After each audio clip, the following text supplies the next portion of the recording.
Bonsoir à tous, mesdames, bonsoir, messieurs, bonsoir. Bienvenue à cette nouvelle édition de Le Grand Soir sur votre chaîne de télévision. Nous sommes le 4 mai 2026, au lendemain de la célébration, entre guillemets, de la Journée internationale de la liberté de la presse.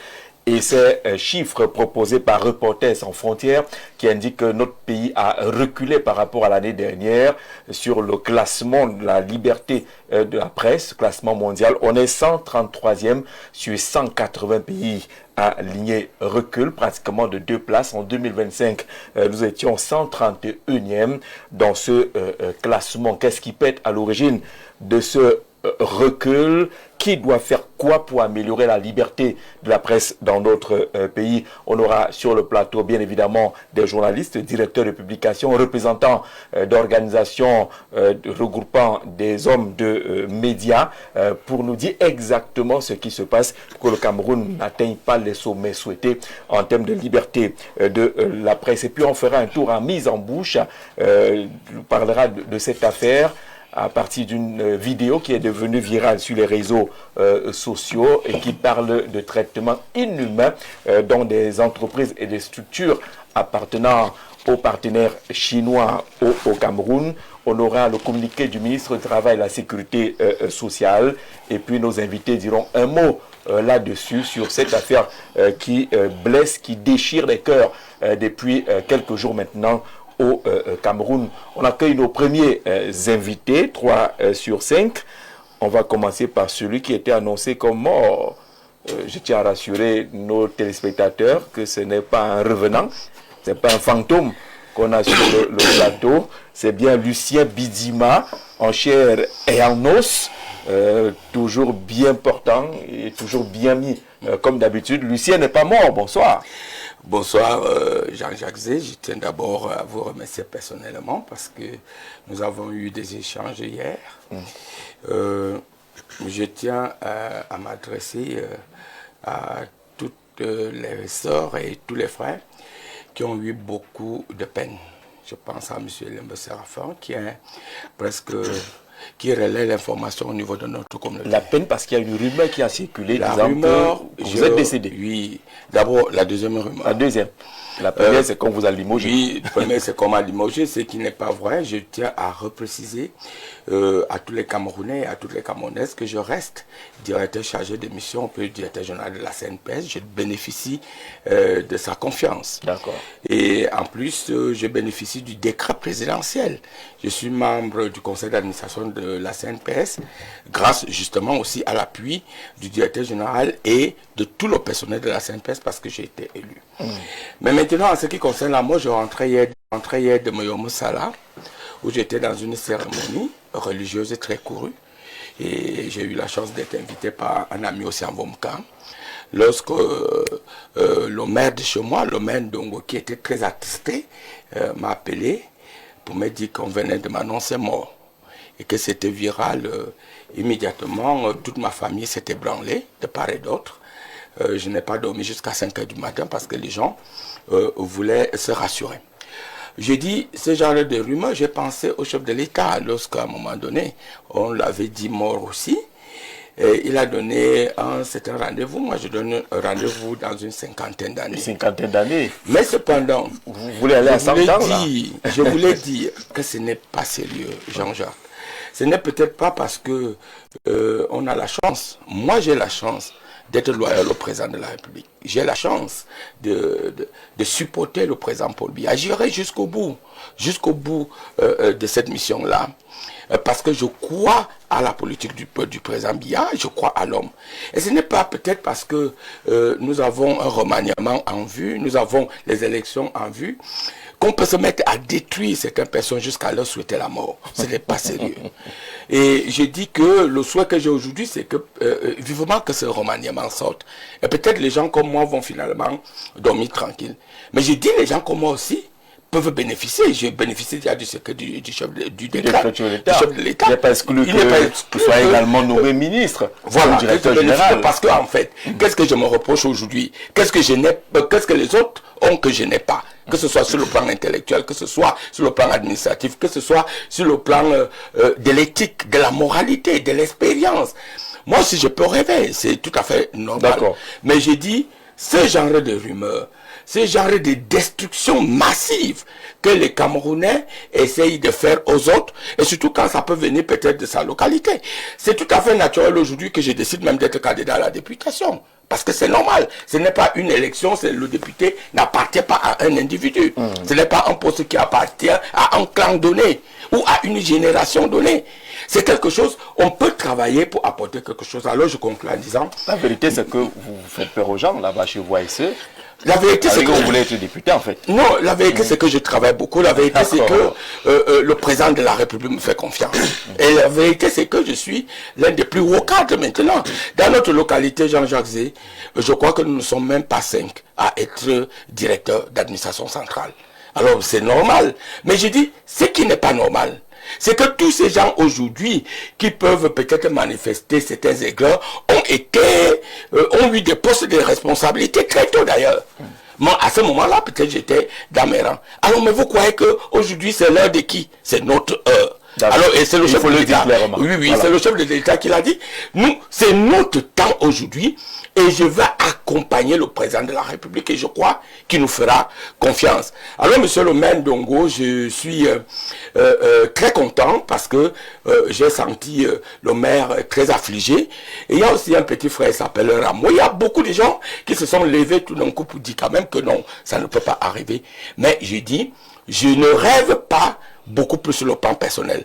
Moi, je rêve un Cameroun bien géré, un Cameroun où les gens peuvent se sentir responsables, un Cameroun où les gens peuvent s'adonner sans forcément penser que c'est Jean-Jacques Zé qui doit faire tel ou tel, sans aigreur, dans la liberté. Et moi, je crois que je peux mieux apporter dans ce Cameroun. C'est clair maintenant. Il est donc sur notre plateau. Lucien Bidzima n'est pas mort. Il n'a pas été limogé de la CNPS. Dès que vous êtes parti bavader sur une télé là que Kamto ne paye pas, le DG s'est fâché, vous a frappé. Monsieur Moukoula, Kamvola, le Noël-Lili, est le meilleur manager du Cameroun. Il n'est pas là-dedans. Alors, mais je suis un homme politique, je vous rappelle que je suis le communicant. Vous utilisez les informations. Non, ce n'est pas utiliser les informations. Jean-Jacques Zé, j'ai dit ceci, si d'aventure, vous ne déclarez pas, vous ne payez pas les cotisations sociales, peut-être de votre employé. D'ailleurs, je suis contrôleur agréé à Saint-Martin. Il faut d'abord le dire, avant d'être quoi que ce soit. Pourquoi seulement lui? Mais non, mais si vous pouvez vous prévaloir être un homme d'éthique, un homme de bonne moralité, un homme qui veut gouverner, un homme qui veut gérer la République, alors que dans votre propre maison, vous êtes incapable de balayer dessus, de regarder les gens qui sont avec vous, ne croyez-il pas que un monsieur Bidzima comme ça va vous dérouler le tapis rouge? Non. Vous allez parler d'une société tout à l'heure. Mauvais jeu. Ça oui. mauvais jeu. Non, ce n'est pas mauvais jeu. Vous allez parler d'une société. Moi, j'ai dit, si quelqu'un vient me voir en me disant que M. Jacques Janzé m'utilise et ne paye pas, ne déclare pas mes cotisations sociales, il m'appartiendrait de vous dénoncer. D'autant plus que je suis contrôleur agréé à Saint-Martin des cotisations sociales. C'est mon rôle. Quand il déplaise. Alors, mais j'ai dit, Maurice Kamto est un Camerounais comme tous les autres Camerounais justifiables, justiciables et qui doivent obligatoirement, si c'était le cas, qui devraient obligatoirement payer les cotisations sociales de leurs employés. Mais ce n'était pas ça le problème. Le problème est cette cabale faite parfois par le MRCI. J'ai dit, on ne peut pas m'abattre, on ne peut pas m'atteindre. Parce que moi, je suis loyal vis-à-vis du chef de l'État. Toutes les enquêtes ont été faites. Je ne peux pas vous donner les résultats de cette enquête. D'ailleurs, je vous dis, c'est après ce problème, il y a 4 ans, que le président de la République m'a nommé membre du conseil d'administration à la CNPS. Il vous a félicité. Vous avez fait un bon travail. Mais vous n'êtes plus à la communication. Oh non, je ne suis pas à la communication. J'assurais d'ailleurs. C'est ça la mauvaise. J'assurais l'intérim. La communication, c'est un chef de service. Tu ne peux pas être directeur et être chef de service au même moment. C'est que le directeur général voulait peut-être un réaménagement. Et quand ce travail-là était terminé, effectivement, il fallait que je m'occupe d'autres choses. Comme aujourd'hui, je continue à m'occuper d'autres choses. Accueillons Richard Bondol. Monsieur le directeur de publication, Monsieur le Président, bonsoir et bienvenue. Merci Jean-Jacques, c'est un plaisir de me retrouver sur ce plateau une nouvelle fois. Et quant au sujet pour lequel nous sommes là aujourd'hui, j'espère que les confrères et les consoeurs qui sont dans l'arène pourront trouver des solutions qui minent l'espace médiatique camerounais en ce moment. Et au regard de la genèse même de notre pays en ce qui concerne la libéralisation de l'espace public, il y a beaucoup de choses à dire. D'accord. Vous êtes le président de l'association des journalistes Patriotes du Cameroun. La JPC. Merci, monsieur le président. Vous avez d'ailleurs fait une sortie relativement à la Journée internationale à la liberté de la presse. On va en parler tout à l'heure. Le temps d'accueillir Samuel Bodjok, monsieur le directeur de publication de Direct Info. Bonsoir et bienvenue. Bonsoir Jean Jalzé, bonsoir à tous vos millions et milliards de téléspectateurs. Ça dépend de ce que les gens mettent dans le baromètre. On en parlera d'ailleurs tout à l'heure. Bonsoir à plusieurs personnes qui m'ont chargé de vous transmettre leur bonsoir depuis la ville de Banganté où nous avons séjourné pendant tout le week-end. Je vous aide à les citer, ces personnes-là. Vous voulez saluer forcément. Le ministre Célestine Kétia-Koutès, un peu éprouvé ces derniers temps quand même. Oui, éprouvé, pas vraiment, mais qui a commémoré les 47 ans de la disparition de son papa qui est décédé en 1979. C'est la fête des riches. Non, vous pouvez c'est la fête des riches. C'est la fête des riches africains. Moi, je connais déjà, une fois qu'ils ont eu un peu un décret, ils ont regardé les funérailles des gens qui sont morts depuis 1974. Non, avec la liste, il y a même les bébés dans la liste là. Je vais vous surprendre, c'est la 47e fois que cette cérémonie a lieu. Elle a lieu chaque 30 avril.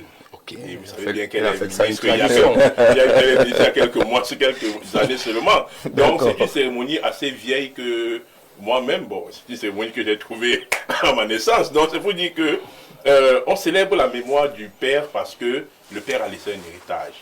Et c'est cet héritage qui s'est perpétué jusqu'à obtenir cette graine qui aujourd'hui fait la fierté de la République et qui est ministre parallèle de l'habitat et du développement urbain. C'est-à-dire que ce type de mémoire doit être célébré. Si on a perdu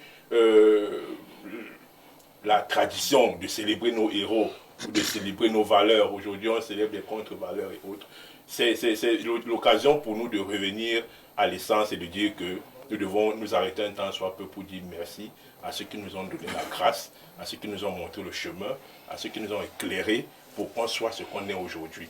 Et cela s'est soldé par une culte d'action de grâce.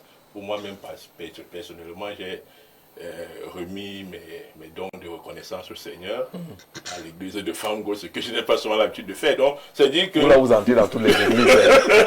C'est dire que... Catholique ou pas, vous entrez seulement. Je comprenais que la dynamique est en train de prendre. C'est-à-dire que cet esprit peut également nous amener à aller vers le Seigneur.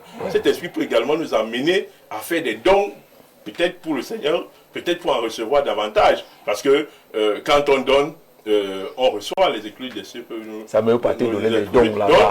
Chez Madame Kétia-Koutès. Vous cherchez où donner les dons? Non, les dons ne sont pas les dons. Les dons ne sont pas donnés. Non, ne confondons pas. Les dons ne sont pas donnés à Madame le ministre. Les dons sont donnés à l'Église. L'Église qui est une entité qui représente...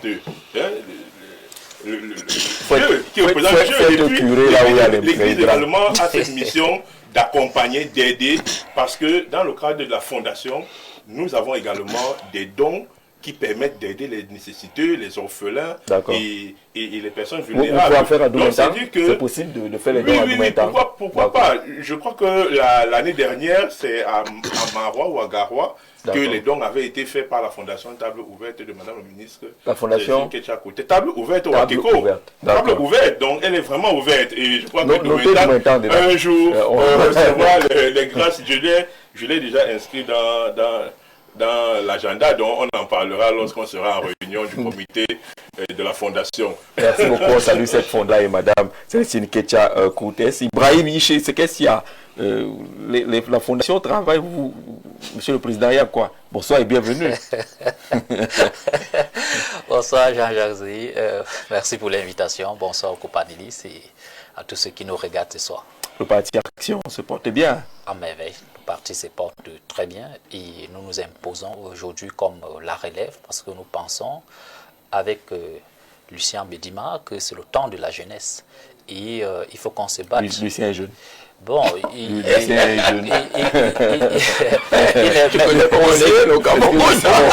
yeux de ceux qui nous dirigent, il est très jeune. La preuve en est que, parce qu'il prétend à des ambitions électoralistes, il est combattu.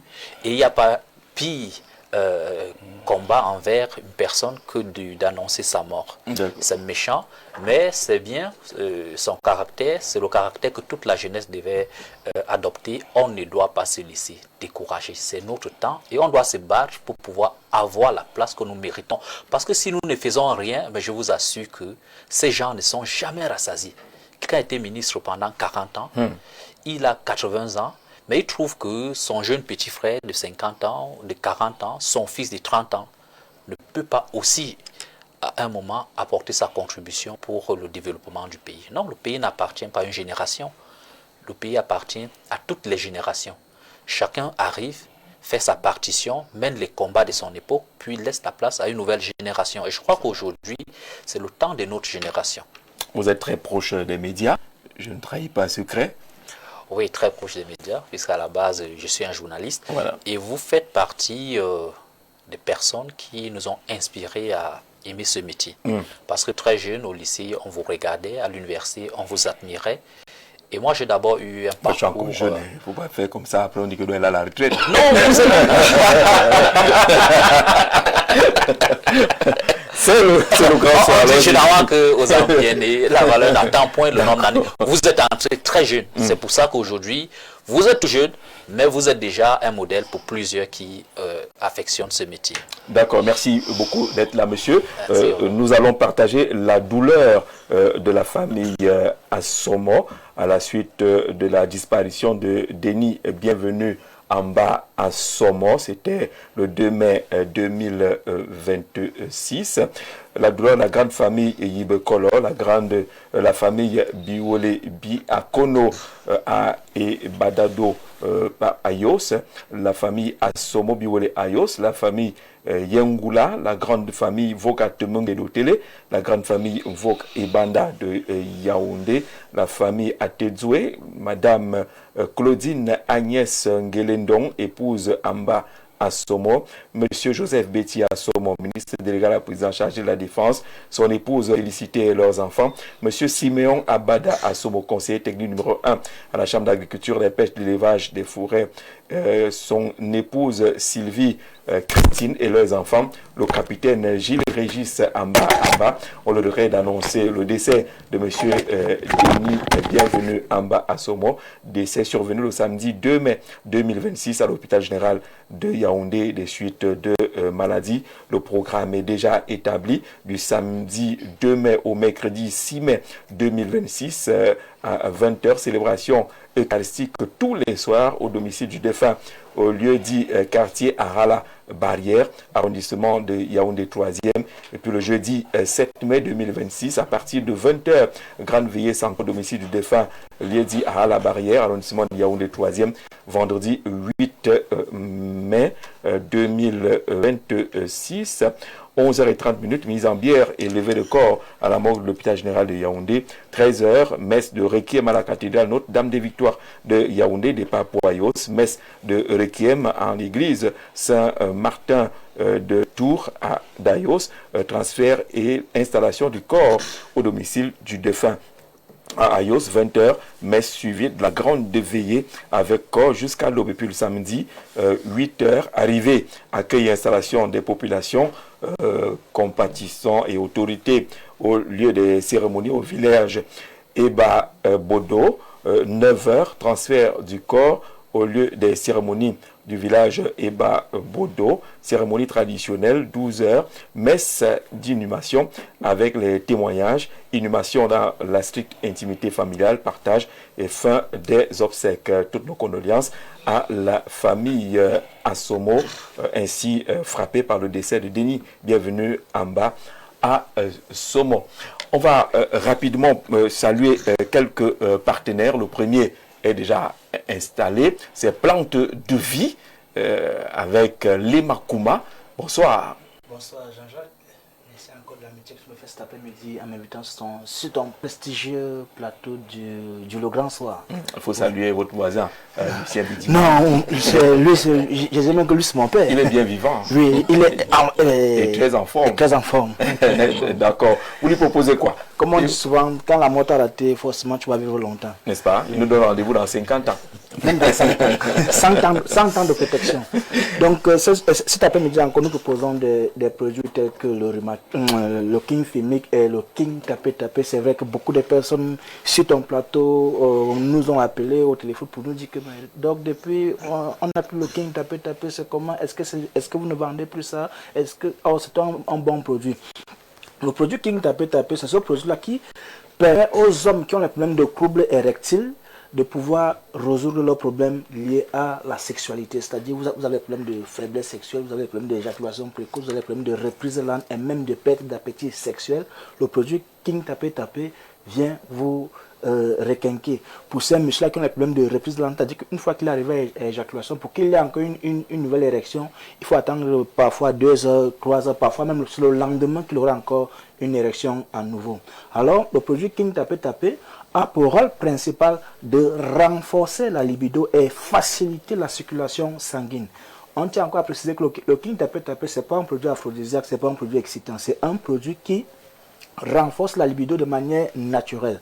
C'est pourquoi à côté, nous avons le produit King Fimic 24 solutions, lui qui a pour rôle principal d'éradiquer les MST, les IST qui sont parfois responsables des problèmes de troubles érectiles, à savoir, comme je l'ai dit, les problèmes de faiblesse sexuelle, et même chez les femmes, ça entraîne des problèmes de sécheresse vaginale, ce qu'on appelle généralement la frigidité, absence de désir sexuel. Lors des rapports, elle éprouve des douleurs, ou bien parfois elle a des saignements et même des écorchures lors des rapports sexuels. Résultat de course, son partenaire lui-même, il s'écorche souvent et le risque de contamination est hyper élevé.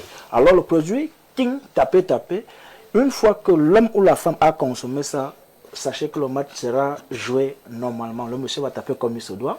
Et le King Fimic, lui, il a pour rôle, comme je l'ai dit, d'éradiquer les germes et les bactéries qui sont responsables des problèmes de sécheresse vaginale chez la femme et même parfois qui entraînent la frigidité, comme je l'ai dit, absence de désir sexuel. Nous avons donc à côté le King Tapé Tapé et le King Fimic 24 la solution. Le King Fimic 24 la solution, lui, il traite les maladies de manière générale, les MST, IST, chlamydia, qui sont souvent mal soignés ou pas soignés du tout. Et à côté, comme je l'ai dit, ce produit, il concerne tout le monde. Les personnes qui ont des problèmes, des taches noires sur le corps, les problèmes de bourdonnement, les bourdonnements des oreilles, et même parfois aussi les problèmes de chute de cheveux, comme souvent on a un cuir chevelu qui est fragile, que non. Le chlamydia, quand il est élevé, même quand il n'est pas soigné, il va vous entraîner forcément la chute de cheveux. Nous avons aussi des personnes qui ont des problèmes de fourmillement du corps, ou bien même parfois la plante des pieds qui chauffe longtemps pendant la journée. C'est le chlamydia qui est élevé. Le produit, la solution, c'est le King Fimic 24 la solution. À côté, Jean-Jacques, nous avons sur notre produit miracle, notre produit qui est hyper demandé, le produit Open Sex. Ce produit-là qui permet aux hommes qui sont victimes du petit appareil génital d'avoir une taille selon leur convenance. D'où nous avons mis 3 formats sur le marché. Il y a le grand format qui augmente entre 4 et 6 centimes d'augmentation. Il y a le moyen format qui augmente entre 2 et 4 centimes d'augmentation. Et le petit qui augmente entre 1 et 2 centimes d'augmentation. Yaoundé, nous sommes situés au quartier Nkondongo, Carrefour, Iptec, à l'immeuble Baïga Center, face Maison du Parti ou Maison de la Femme. Là, nous sommes situés à la Cité des Palmiers, derrière le lycée de la Cité des Palmiers. Merci Léma Kouma d'être passé par ici. Le King Tapé Tapé, c'est juste 10 500. Un seul Non, c'est une dose. D'ailleurs, je m'en vais d'abord partager sur le panel comme d'accord. Le King Tapé Tapé, c'est pour renforcer uniquement la ligne. On salue notre partenaire sous ce bonus également. Pour l'eau, on peut mettre dans de l'eau. Oui, dans de l'eau, effectivement, on met dans de l'eau tout simplement. Est obtenu au terme d'un processus rigoureux de filtrage et d'analyse, ce qui vous permet d'étancher votre soif en toute sécurité. Buvez l'eau minérale Bonis, buvez la vie. D'un processus rigoureux de filtrage et d'analyse, ce qui vous permet d'étancher votre soif en toute sécurité. Buvez l'eau minérale Bonis, buvez la vie.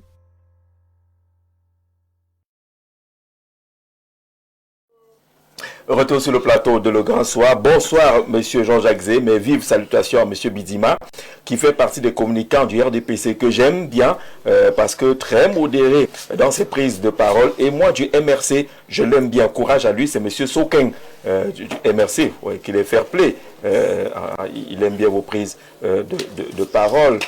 Bonsoir à tous. Monsieur le mort, chaque fois qu'on souhaite faussement la mort de quelqu'un, vous lui prolongez les jours sur terre. Seul Dieu connaît l'année, le mois, le jour, l'heure, la minute et la tierce. Je suis tout de même surpris que des gens continuent à poster la mort des leurs moins âgés que Paul Biya. Je souhaite que personne ne meure avant celui-là. Et ceux à qui il souhaite cette mort, moi je veux atteindre 93 ans. Par la grâce de Dieu, Franck de Bokito. Voilà. Et en plus, j'ai l'impression que le passage du pape a plutôt éveillé les mauvais esprits au lieu de les calmer. Franck de Bokito, qui a certainement suivi également cette rumeur, entre guillemets, sur la mort de M. Bidima. Dites à mon frère Bidima que le militantisme et la fidélité au sein de notre RDPC créent davantage de la haine. Que faire désormais? Point d'interrogation. J'aurais besoin du numéro de téléphone du camarade Lucien Bidima. C'est Baba Tchédé qui envoie ce message-là. Il aura besoin de votre numéro, peut-être pour partager cette expérience de mort vivant. Je vous propose cette vidéo qui est devenue virale sur les réseaux sociaux. On commente juste derrière.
On ne va pas continuer à regarder cette vidéo. La scène se passe dans un espace commercial chinois ici à Yaoundé.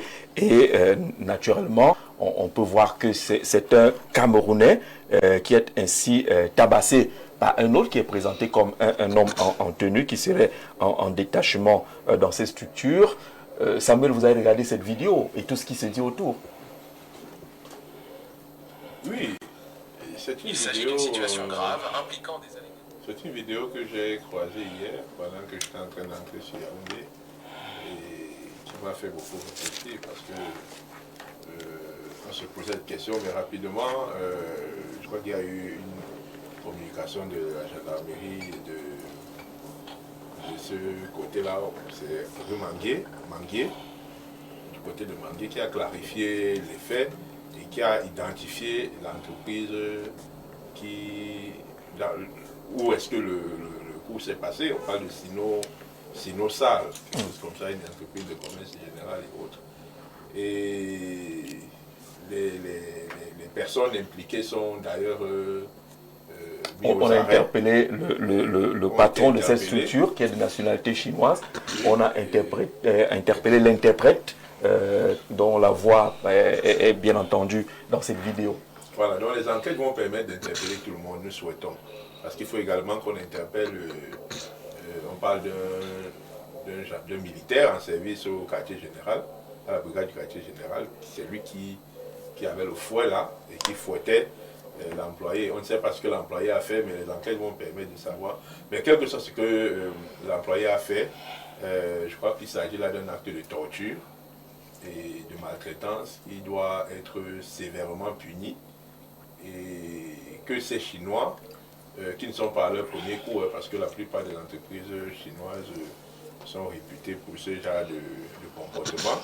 Vous allez voir ce qui se passe à Bétois. dans l'exploitation des mines d'or, c'est plus que de l'esclavagisme là-bas et ça va jusqu'aux mains. Donc je crois que ils ont trouvé un terreau fertile, hein, parce qu'en réalité, le Cameroun est devenu presque un terreau fertile pour ce genre de pratique, malheureusement. On a l'impression que le pays est un no man's land, trop d'impunité. Non, mais puisque ça se passe comme ça, non, il faut le dire. Nous sommes des journalistes, on ne va pas avoir la langue de bois. Absolument. Peut-être Francis Bidima, il a des ambitions politiques. Il ne peut pas dire les choses comme il se doit. Mais il faut dire clairement que ces étrangers ont trouvé des terreaux fertiles à ces comportements parce que la corruption a atteint les niveaux les plus insoupçonnés dans notre pays, où l'impunité s'est installée parce que quelqu'un a ses moyens, il va aller au commissariat, à la mairie, il va payer, et puis c'est plutôt vous qui avez été tabassé qu'on va enfermer. Et on vit des cas comme ça au quotidien dans notre société. On ne va pas venir ici faire du politiquement correct. Donc il faut véritablement que, je ne vais pas parler du régime, parce qu'en réalité quand on parle du régime, on nous assimile à des partis politiques ou à des opposants. Mais en réalité, nous sommes dans un système où l'échec généralisé entraîne la multiplication de ce type de comportement parce que la corruption s'est installée. Vivement que certains ont demandé qu'on expulse ces Chinois. Non, on ne doit pas les expulser, on doit les condamner. Parce que les Camerounais font la prison dans les pays étrangers, mais je ne sais pas si vous avez 1 ou 2 Chinois en prison au Cameroun. Il faut véritablement que nos prisons soient bondées de ce type de personnages de la pire des espèces, parce que nous sommes dans un état de D'accord. droit. Alors sur la scène, sur la scène, on ne voit pas de Chinois. Oui, mais ils peuvent être les commanditaires, appelons-les ainsi, mais sur la scène, on voit bien des Camerounais qui maltraitent leurs frères. Non, mais c'est sur ordre. Vous êtes dans une entreprise qui appartient à des Chinois et on sait comment ces entreprises sont gérées. Les Chinois sont toujours présents partout où il y a une trace humaine, même quand vous allez au marché central. Si c'est les Camerounais qui sont des servants dans les rayons, c'est le Chinois qui est à la caisse. C'est l'autre qui est dehors pour contrôler les entrées et les sorties. Et qu'on mette un tabac, un employé. Il fouille même les employés. Moi, je vais régulièrement faire des achats. Vous voyez quand le Camerounais sort, l'employé, il soulève les mains, le Chinois le tâte partout, homme comme femme. Ils font des attouchements. Parce qu'il est inadmissible que vous allez vous sortez, vous soulevez les mains et que quelqu'un se mette à vous tâter pour voir si vous avez mis quelque chose dans la poche. Et c'est leur comportement et les autorités le savent, mais rien n'est fait. Et on va arriver à plus pire que ça parce qu'ils savent bien que on a toujours fait comme ça. Qu'est-ce qui nous est arrivé? Ils vont continuer à le faire. D'ailleurs, ils ont rempli toutes nos villes. Ils ont installé... Y compris le village, hein, ils sont là-bas. Ils ont installé tout de travers dans notre société. Et si on continue à les applaudir comme on les applaudit là, on va ouvrir les yeux un matin et il se fera très tard. D'accord, Samuel. Il y a eu la réaction du ministre du Travail et de la Sécurité sociale, le ministre Grégoire Oona, dans un communiqué rendu public. Le ministre dit ceci. Le ministre du Travail et de la Sécurité sociale a pris connaissance avec une vive indignation de la vidéo largement relayée sur les réseaux sociaux montrant un employé victime de sévices au sein d'une entreprise. De tels agissements d'une gravité inacceptable constituent une violation flagrante des droits fondamentaux du travailleur, notamment de sa dignité, de son intégrité physique et morale, telle que garantie par la législation nationale en vigueur, ainsi que par les conventions internationales ratifiées par notre pays. Le ministre tient à rappeler que nul employeur, sous quelque prétexte que ce soit, ne saurait se substituer à la loi, ni recourir à des pratiques assimilables à des traitements inhumains, dégradants ou humiliants dans le cadre des relations professionnelles. Face à cette situation, des instructions fermes ont été immédiatement données aux services compétents du ministère, notamment à l'inspection du travail territorialement compétente, afin de diligenter une enquête approfondie. Les responsabilités seront établies avec rigueur et les auteurs de ces actes répondront de leurs faits conformément aux dispositions légales en vigueur. Le ministre du Travail et de la Sécurité sociale appelle par ailleurs l'ensemble des employeurs au strict respect des normes de travail décent et exhorte les travailleurs à dénoncer par les voies appropriées toute forme d'abus et de maltraitance dont ils pourraient être victimes. Il rassure l'opinion publique que le gouvernement demeure pleinement engagé dans la protection des droits des travailleurs et dans la promotion d'un environnement professionnel respectueux de la dignité humaine. Signé le ministre du Travail et de la Sécurité sociale, le ministre Grégoire Ouna. Ibrahim, vous connaissez le fait et la réaction des pouvoirs publics autour de cette affaire. Est-ce que c'est suffisant? Non, du tout. La réaction n'est pas suffisante. Et je pense même que cette réaction a eu lieu parce que l'affaire est devenue virale sur les réseaux sociaux. Sinon, au quotidien, les travailleurs camerounais sont exploités, sont humiliés de la sorte un peu partout à travers le pays. Puisque nous parlons des travailleurs ou bien des promoteurs expatriés, ce n'est pas que des Chinois, vous avez des Indiens, les Libanais. Vous avez les Libanais qui, je vous assure, méprisent le personnel camerounais en service dans leur boîte. Déjà le traitement salarial et même le traitement corporel. Vous avez vu un jeune qui s'est fait fouetter, qui s'est fait tabasser par un fouet qui peut mesurer 3 mètres. Et un câble électrique.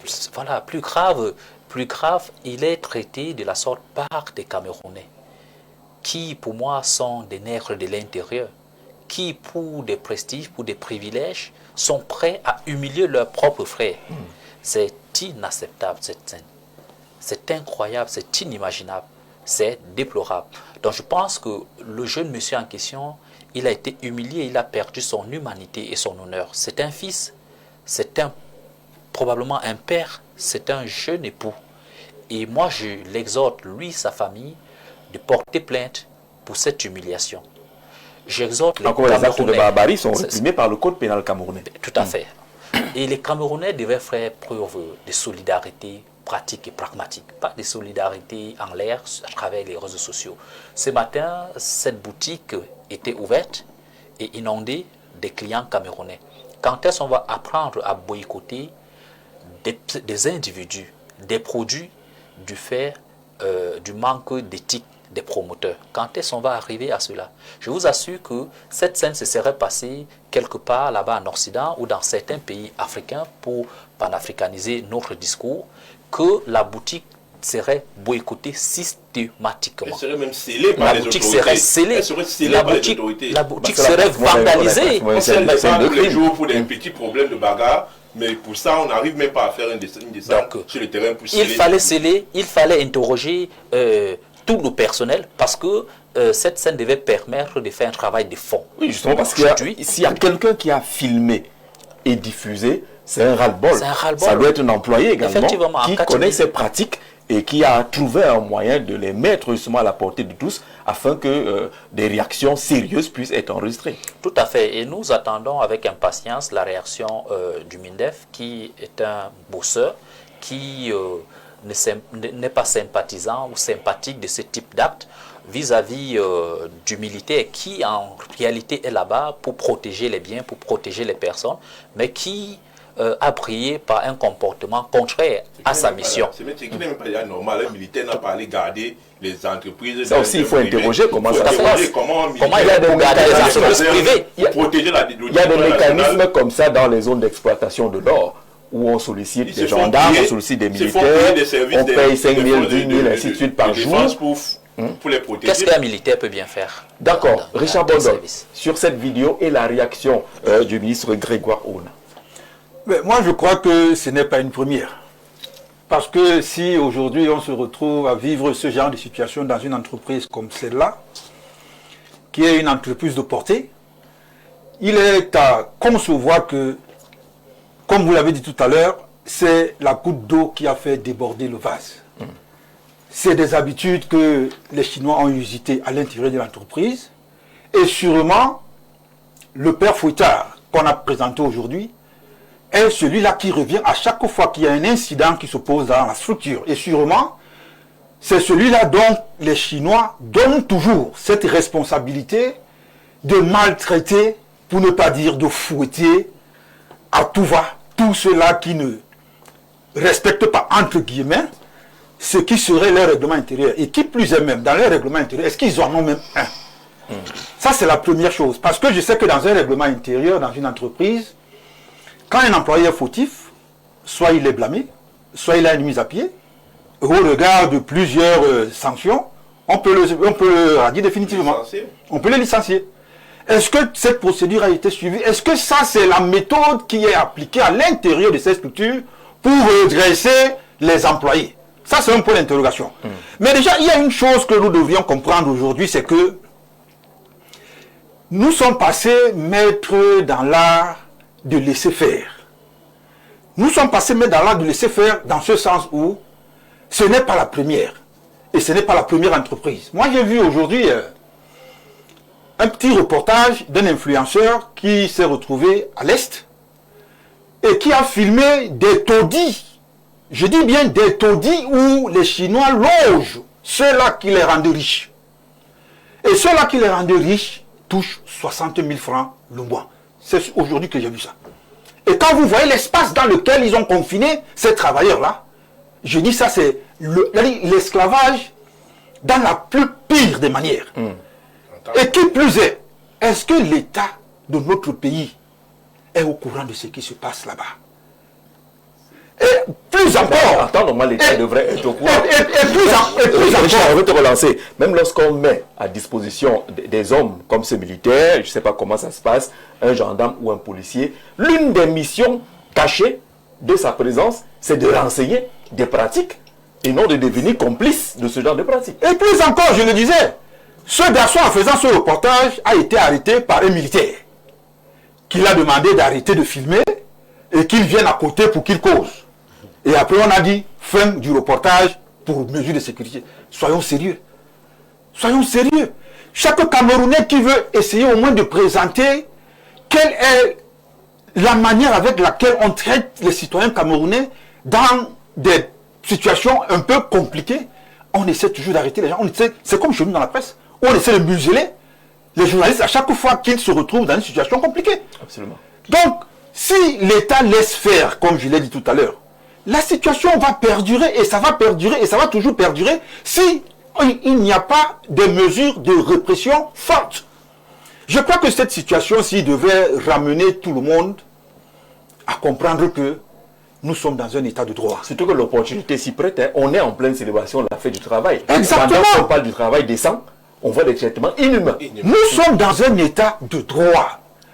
Et même la justice devait même s'auto-saisir dans ce genre de situation. Tout procureur sérieux devrait se saisir de cette situation. La devait s'auto-saisir. Dans diplomatique, on doit rappeler l'ambassadeur de Chine au Cameroun pour ce type de pratique. Donc il faut donc comprendre jusqu'à quel niveau l'État a laissé faire les choses dans notre pays.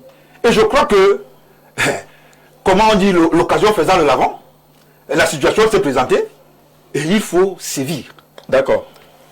Lucien Bidima, vous avez vu certainement la vidéo. Il y a ce Camerounais qui dit bonsoir à votre plateau, monsieur Georges Axé. Mon petit frère a eu ce genre de démêlé dans une entreprise chinoise. Il a encore des sévices corporels. Nous sommes allés au commissariat et le dossier traîne depuis près de 6 mois. J'ai l'impression que notre gouvernement déteste plutôt les Camerounais. Finalement, ce genre d'incident amène les Camerounais à penser que l'État n'est pas de leur côté. D'abord, je tiens à dire que je travaille dans la sécurité sociale. Oui. Je suis très peiné par ce que nous venons de vivre. Tout Camerounais, aussi sérieux qu'il soit, devrait être peiné. Je tiens à rappeler que le rôle du gouvernement camerounais est de protéger les hommes et les biens. Absolument. Le rôle du gouvernement camerounais est de protéger les investisseurs qui viennent chez nous. Et là, il faut dissocier la Chine et quelques Chinois qui ont des comportements totalement qui font dans le désastre, des comportements inhumains. Parce qu'il faut quand même dire, si on se réfère au niveau de la Chine, la coopération entre le Cameroun et la Chine aujourd'hui est très importante. Vous venez de vivre le palais des Verts Paul Biya, le palais de l'Assemblée, c'est un don chinois, etc. On ne peut pas compter le nombre d'investissements que le gouvernement chinois a eu à faire au Cameroun. Mais ce dont nous déplorons aujourd'hui fait état du fait que il est intolérable et intoléré, même sur le code du travail, de voir les Camerounais être traités de cette manière. Mais ce qui est terrible, c'est que on vit parfois ces situations avec les complicités des Camerounais eux-mêmes. Absolument. Je vais vous dire quelque Les chose. inspecteurs du travail. Je vais vous dire qui ne quelque chose. disent rien, qui ne réagissent pas. Lorsque vous partez contrôler une entreprise où les gens ne perçoivent pas les prestations familiales, le plus souvent, c'est parfois les employés eux-mêmes qui protègent leur patron. C'est des choses que nous vivons. Vous allez me dire que non, parce qu'il y a la précarité de l'emploi, ils ont peur d'agir, etc. Dans ce genre de mesures, je crois que je félicite le ministre Grégoire Oroda, qui a immédiatement pris fait et cause de cela et nous sensibilise le ministre. Qu'est-ce que le ministre du Travail demande? Qu'est-ce que la loi du travail demande? Lorsque vous avez un problème, vous avez les moyens de dénoncer. Lorsque vous ne touchez pas vos allocations, vos prestations sociales, vous pouvez dénoncer. Lorsque vous êtes maltraité, vous pouvez dénoncer. Et il y a des manières de dénoncer, ça peut mettre d'une manière anonyme. Ça, le ministre parle de voix appropriées. Le ministre parle de voix appropriées pour dénoncer, ça descend aux employés, sauf que ces voix appropriées ne portent pas des résultats. Les inspecteurs d'État sont des complices de plusieurs... Je refuse de toujours mettre en cause la parole gouvernementale. Il y a un problème, peut-être qu'il n'a pas le ministre du Travail instantanément fait un communiqué. Il prend le côté de l'employé, c'est-à-dire du travailleur. Mais on trouve quand même à dire que non, le gouvernement n'a pas trop fait. Alors qu'aujourd'hui, on dit que ces gens-là sont mis aux arrêts. Alors, mais j'ai dit, Jean-Jacques, la situation que nous vivons, nous parlons des Chinois, mais il faut globaliser la situation. Vous ne pouvez même pas vous rendre compte que dans certaines entreprises, certains de nos frères, comment ils traitent les autres Camerounais. Il faut avoir un discours généralisé. Aujourd'hui, c'est fait parce que ce sont les Chinois. Et moi, je condamne. D'ailleurs, je n'ai jamais accepté cela. On parle de l'or, on parlait des effets comme ça. Je crois que les ministères concernés devaient s'auto-saisir. Mais j'ai dit que le problème n'est pas exclusif avec les Chinois. L'employé camerounais protégé. Non, je ne dis pas qu'il n'est pas protégé. J'ai dit, ce que nous vivons aujourd'hui, avec la précarité de l'emploi, aller dans cette société dont je ne peux pas donner les noms aujourd'hui, de peur qu'on mette encore de mort, dans cette société, vous voyez ce que les gens récoltent comme de l'argent à la sueur de leurs frères et sœurs, mais il faut aller en retour ceux dont ils sont rétribués. Et avec des violences parfois verbales incroyables. Nous vivons ça et nous devons tous condamner cela. Et je crois que ça doit être un travail commun. Et je dis toujours aux salariés, n'ayez pas peur. Parce que le vrai problème aujourd'hui, c'est la peur. Parce que vous avez peur de perdre votre emploi. Mais vous ne pouvez pas être parce que personne ne va vous défendre. Personne va vous défendre. Parfois même, les violences ne sont pas que physiques, Jean-Jacques Zé. À un moment donné, est-ce que vous savez que c'est un employeur? Ou alors, c'est un patron arrive à vous faire douter de vous-même, quel que soit ce que vous avez. Il y a aussi ces violences-là. Donc, psychologique. Donc, au quotidien, vous vous demandez si vous êtes encore un être humain.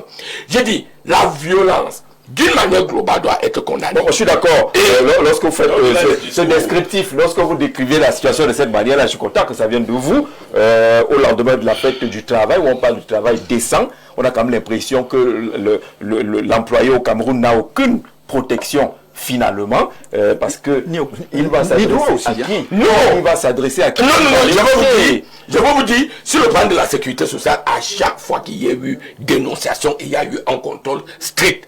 On a fait ce qu'on appelle la reconstruction de carrière. Moi, j'en ai fait des normes. Si aujourd'hui, Jean-Jacques Zé, moi j'ai la certitude que votre employeur ne paie pas vos cotisations sociales, moi au plan on est d'accord sur ce terrain-là. Maintenant, je savais au moins que là dehors, ce qu'on appelle les snack bars, nos femmes de ménage, les vigiles, vous savez comment on les check. Je voudrais dire ceci. On ne peut pas être content peut-être que le cadre législatif doit être renforcé. Il existe même déjà. Il existe, mais il doit être renforcé. Mais ce dont je dénonce, c'est parfois les attitudes de certains d'entre nous qui se rendent complices de ces méfaits. D'accord. Alors là, je dis, ce n'est pas assez. On va avancer. Mais ne dites pas seulement que c'est le gouvernement. On va avancer. Le gouvernement, c'est qui? C'est vous, c'est moi. Lucien. Le gouvernement. Mais non, on n'a pas le ministre du Travail. Le régulateur ne peut pas être derrière chaque employeur ou chaque employeur. C'est un travail collectif. Et de ce travail collectif, on a donc à partir de là les moyens. Non, le ministre du Travail ne peut pas être partout. Oui, il ne peut pas être partout. Il doit descendre dans cette entreprise. Vous savez combien d'entreprises nous avons au Cameroun national? Donc, descend parfois. Si on a 500 000 entreprises, il doit descendre dans cette entreprise. Le ministre du Travail doit aller dans cette entreprise. Fermer cette entreprise. Le problème, c'est le rôle des sous-préfets. Et c'est ça le rôle des sous-préfets. Mais c'est le rôle des journalistes. Non, c'est pas mon rôle. Non, on a dénoncé. Et les mesures ont été prises. Qu'est-ce que vous voulez encore? D'accord. Lucien Bidima, on va continuer. D'accord, on dit qu'on a interpellé le patron de cette entreprise. On dit qu'on a interpellé le patron de cette entreprise, on a interpellé l'interprète, on ne sait pas ce qui arrive aux deux boulots qu'on voit là, donc celui qui a le fouet et l'autre qui vient avec les mains dans les poches, le gros bras en rouge, mais ça se passe à Yaoundé. Ce n'est plus à Kambélé, ce n'est pas à Mobilon. C'est à Yaoundé, à moins de 3 km du bureau du ministre du Travail et de la Sécurité sociale, parce que derrière cette boutique, il y a un pénitencier.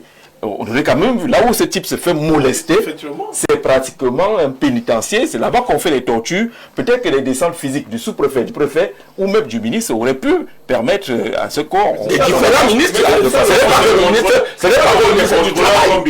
À descendre dans des entreprises, nous descendons. Contrôle. Je dis parfois que ce sont les travailleurs eux-mêmes qui sont compris de cette situation. Ce n'est pas l'échappatoire, c'est ce que nous avons au quotidien. Au niveau de la sécurité sociale, mais il y a des contrôleurs qui s'occupent de ces détails au niveau de l'architecture, même la gestion même des entreprises, parce que il y a des sous-sols, il y a des magasins, il y a des trucs. Est-ce que vous savez que c'est le travailleur lui-même, c'est le travailleur, je ne parle pas de l'employeur, qui part fermer ces sous-sols-là pour que vous n'ayez pas accès. D'accord, je dis, il y a la complicité. Il faut que l'État, cette complicité. D'accord, merci. Bonsoir le panel. C'est les Camerounais qui acceptent cela. Commençant par le gouvernement, les délégués du travail qui ne parviennent pas à faire respecter les conventions lorsqu'ils ont pris de l'argent. Nous demandons au ministre de la Défense de revoquer ce militaire. C'est un message d'un Camerounais. Bonsoir à vous sur le plateau. Sachez que l'homme noir a une méchanceté incroyable. Il est complice avec ses expatriés. Vous pensez qu'un Camerounais peut aller demander à un Chinois de fouetter son frère? On se contente juste de ce qui entre dans nos poches pour un intérêt personnel. Malheureusement, c'est ce qu'on constate également chez Jean-Jacques Zé. Mes salutations à vous et à votre panel. L'agression d'un employé par son employeur est le symptôme d'un management archaïque qui ignore que la subordination est juridique et non physique. Au-delà de l'indignation, il faut comprendre qu'un employeur doit être un protecteur et non un agresseur. On ne peut prôner le travail décent tout en tolérant que l'humain soit traité comme une marchandise. La sécurité sociale ne doit plus être une simple contrainte, mais un outil stratégique de performance où la dignité humaine est le socle de toute richesse. La violence est l'aveu d'un échec total de l'équilibre social dans l'entreprise. Célestin Bégué, juriste, administrateur de sécurité sociale. Monsieur Bégué, je note votre numéro pour souhaiter vous avoir sur un de nos plateaux. Salam, le peuple camerounais. Cette actualité démontre simplement que notre État se trouve dans la pire des situations. J'appelle le MINDEF à radier cet élément et le mettre aux arrêts et au boycott immédiat de cette structure. Le plus 20, c'est quel pays? On va retrouver le plus 20. Faites un peu la recherche. Vous n'avez pas signé votre message, je suppose. Hein, il vient de très loin. Le plus 240, là, c'est les voisins. C'est plus facile. Bonsoir, Jean-Jacques, à ton plateau. Dites à M. Bidima qu'il n'est ni le porte-parole du gouvernement, ni celui du ministère du Travail. Ce qui se passe avec la sécurité sociale au Cameroun est révoltant. Le travailleur camerounais est abandonné à lui-même. Ceux qui doivent s'occuper de leur sécurité sont complices de ces Chinois et autres. On a cité beaucoup d'autres nationalités qui sont problématiques. Le plateau, bonsoir Jean-Jacques. Je suis allé dans plusieurs pays en Afrique. Je n'ai jamais vu ce qui se passe dans notre pays, au Gabon, au Tchad, en Guinée équatoriale. C'est le national avant tout. Mais au Cameroun, un étranger peut mettre un national en prison.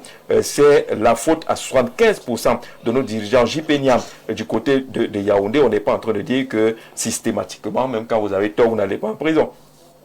Celui avec vous sur le plateau, s'il vous plaît, le pays va mal. On est vraiment très maltraité dans les sociétés des expatriés et autres. Même les sociétés camerounaises nous maltraitent franchement. On est abandonné à nous-mêmes. Tu portes plainte, c'est toi qui pars encore rester au commissariat ou à la gendarmerie. Donc s'il vous plaît, on n'est plus gouverné avec la corruption qui a envahi le pays. C'est Télésphore depuis Douala qui envoie les emojis des pleurs. Bonsoir le panel. Le ministre du Travail en visite dans notre entreprise nous a instruit de travailler plus et de revendiquer moins. Il est sénateur aujourd'hui.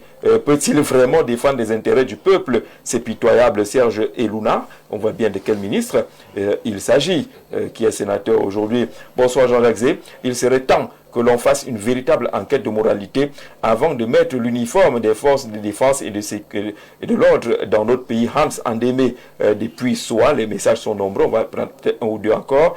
Jean-Jacques, la violence n'est pas seulement physique, lorsqu'elle est morale, c'est plus grave. Un employeur qui licencie un employé et confisque tous les documents qu'il remettre pour arrêter définitivement la suite de sa carrière.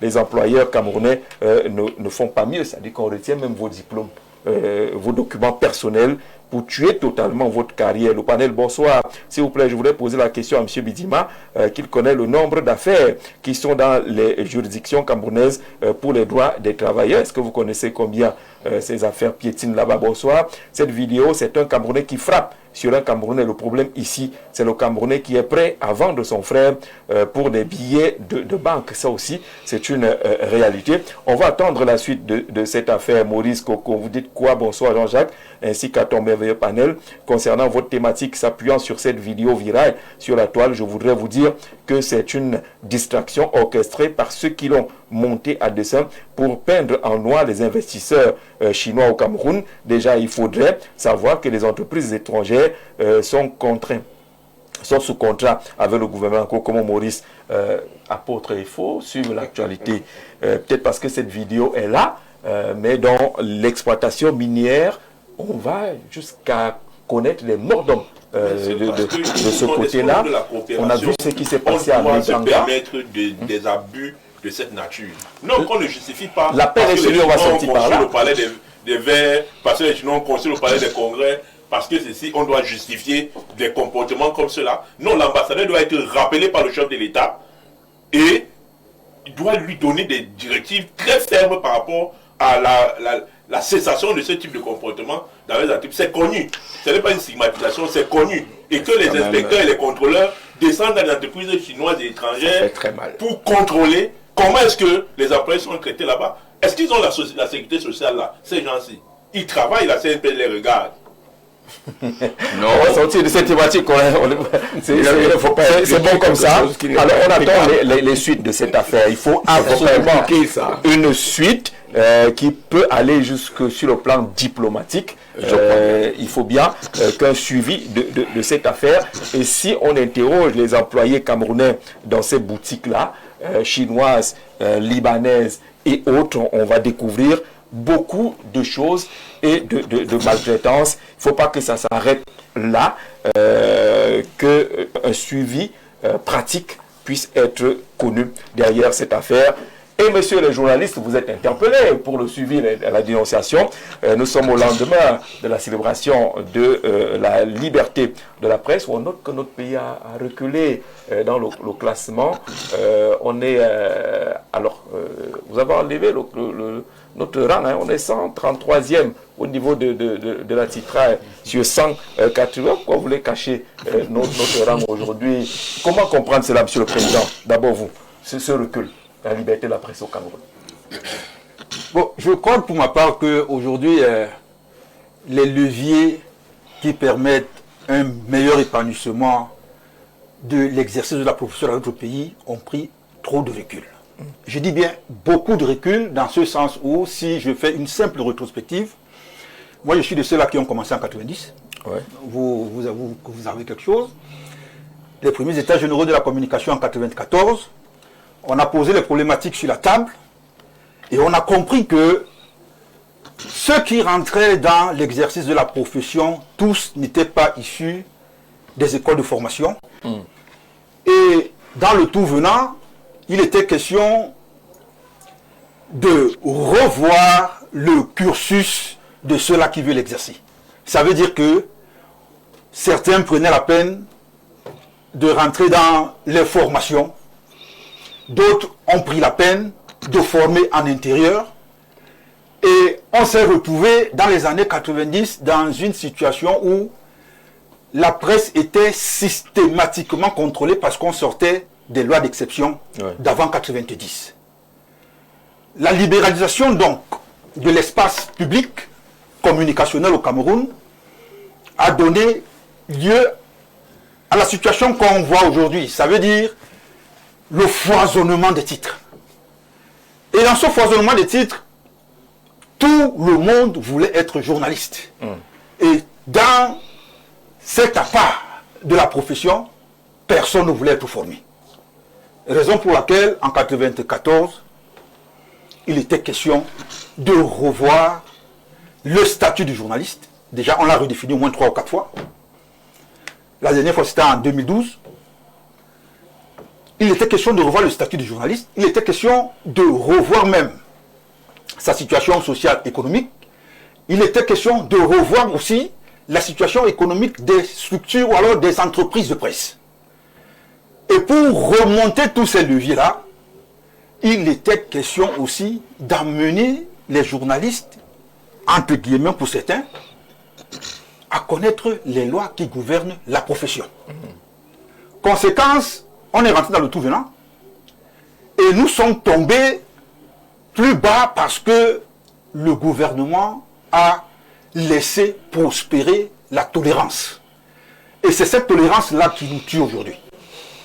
Je dis bien, c'est cette tolérance-là qui nous tue aujourd'hui, et moi je vais expliquer pourquoi. Pourquoi? Allons-y rapidement. Dans cette tolérance, nous avons des structures qui ont été créées, mais qui ne remplissent pas les conditions de création des entreprises de presse. On a laissé faire. Nous avons des gens qui ont des titres, mais qui ne respectent pas les procédures d'ouverture de ces titres-là. On laisse faire. On a dans les rédactions des gens qui n'ont aucune formation, mais qui portent des dossiers sensibles et qui s'évertuent à faire des choses qui ne sont pas bonnes du tout dans les exercices de la profession. Ça veut dire qu'ils ne respectent ni l'éthique, ni la déontologie professionnelle. Conséquence, on tombe dans les travers. Oui. Et quand on tombe dans les travers, on se retrouve à quoi? On se retrouve devant la justice. Il faut répondre des diffamations, il faut répondre de propagation de fausses nouvelles, il faut répondre des mensonges, bref, il faut répondre de tout. Et qui sont des délits réprimés par le code pénal. Ce sont des délits qui sont réprimés par le code pénal et c'est normal. Oui.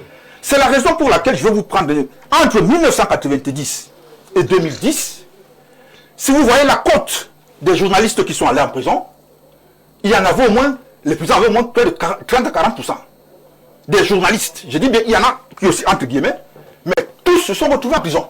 Pourquoi? Parce qu'on leur reprochait de ne pas respecter le deuxième pilier. Ça veut dire la recoupe de l'information. Et tous rentrés en prison. Et c'est pour ça qu'en avant 92 même, c'est pour ça qu'en 2006, à l'époque, le professeur Nkoko Mondio, ministre de la Communication, avait instauré et initié une formation des journalistes à grande échelle. C'est-à-dire que c'était à l'échelle nationale. Et ça s'est passé à l'ESTIC, 3 mois. Nous en sommes sortis avec des recommandations qui sont même allées jusqu'aux États généraux de 2012. Et le problème aujourd'hui, c'est que les recommandations de 2012 jusqu'à aujourd'hui ne sont pas implémentées au-delà du comité de suivi qu'on a mis en place en 2021. Conséquence, comment nous n'allons pas connaître des reculs sur le plan international? Les journalistes meurent, on n'en connaît rien. Ils sont brimés, on n'en connaît rien. Ils sont molestés. Bref, les journalistes aujourd'hui subissent une répression extrêmement forte qui, ma foi, ne peut même plus leur permettre d'exercer normalement. D'accord. Et avec les taux qu'on est venu mettre avec la mise en place du conseil du CNC, Conseil national de la du Conseil national de la communication, c'est une bonne chose. Je ne dis pas que c'est une mauvaise chose, hein. C'est une très bonne chose, sauf que les journalistes qui pratiquent normalement leur profession ne sont pas ceux-là qu'on félicite. Moi, je vais vous prendre un exemple, hein, si vous voulez bien. Je prends un exemple simple. Mon voisin de gauche. Samuel. Mon voisin de gauche. Oui. Mon voisin de gauche s'est retrouvé dans une situation avec un directeur de société de la place. On l'a amené au CNC, il a gagné. On a proclamé un non-lieu. Sauf que celui-là l'a ramené au tribunal. Et jusqu'aujourd'hui, c'est celui-là qui fuit le tribunal. Parce qu'il y a quand même dans cette affaire, Samuel Bondiong, une frontière qui est difficilement observable entre les délits de presse et les délits de droit commun. Parce que la diffamation est un délit finalement de droit commun par voie de presse et on ne peut pas protéger le journaliste dans ces conditions-là. Il y a donc une méconnaissance des textes aussi. Non, déjà que même les délits de presse ne sont pas dépénalisés. Donc la différence n'est pas assez importante puisque délit de presse, délit de droit commun, vous êtes pénalement responsable. Le point ne se situe pas à ce niveau. Nous sommes en train, c'est vrai qu'il y a des pourparlers, il y a eu des revendications fortes pour qu'on dépénalise les délits de presse. Mais au Cameroun, ce n'est pas encore le cas. Donc c'est pour cette raison que les journalistes vont toujours... Parce qu'on va dépénaliser par exemple la diffamation. Oui, effectivement. Les atteintes à l'honneur, la sécurité. Si c'est par voie de presse. Oui, si c'est par voie de presse. C'est ça qu'on appelle la dépénalisation des délits de presse. Ça se fait dans les pays. On va carrément utiliser les journaux pour canader les gens. Non, on peut sanctionner autrement. Il y a des sanctions autres. On peut sanctionner autrement. Dans ces pays où on a dépénalisé les délits de presse, il y a des organes de régulation qui sont forts, qui peuvent permettre de sanctionner les journalistes sur le plan de l'éthique et de la déontologie. Ça, automatiquement, les envoyer en prison. Oui, c'est ça aussi le rôle du CNC. Donc, à ce niveau, nous n'en sommes pas encore. Mais c'est un combat. Il faut aller vers la dépénalisation des délits de presse. Comment est-ce qu'on va dépénaliser? Il y a une faiblesse de formation telle qu'on a observé. Mais c'est pour ça que j'ai dit que quand on dépénalise, on renforce la régulation, on renforce le rôle de l'État. Parce que l'État est... M. Bidima va toujours chercher à nous dédouaner, à se dédouaner et tout. Non, l'État est le paternel, l'État c'est le père, c'est le protecteur, c'est l'encadreur, c'est le régulateur. C'est ce qu'on nous a appris à l'école. Si vous voulez aujourd'hui venir nous dire qu'on nous a mal enseigné, c'est toujours dans vos écoles du Cameroun. Donc, je dis donc que l'État doit assurer la régulation de tous les secteurs d'activité. Et le secteur de la presse est celui-là qui est le plus mal organisé, le plus mal structuré. Et vous attendez l'État pour cela? Mais c'est le rôle de l'État.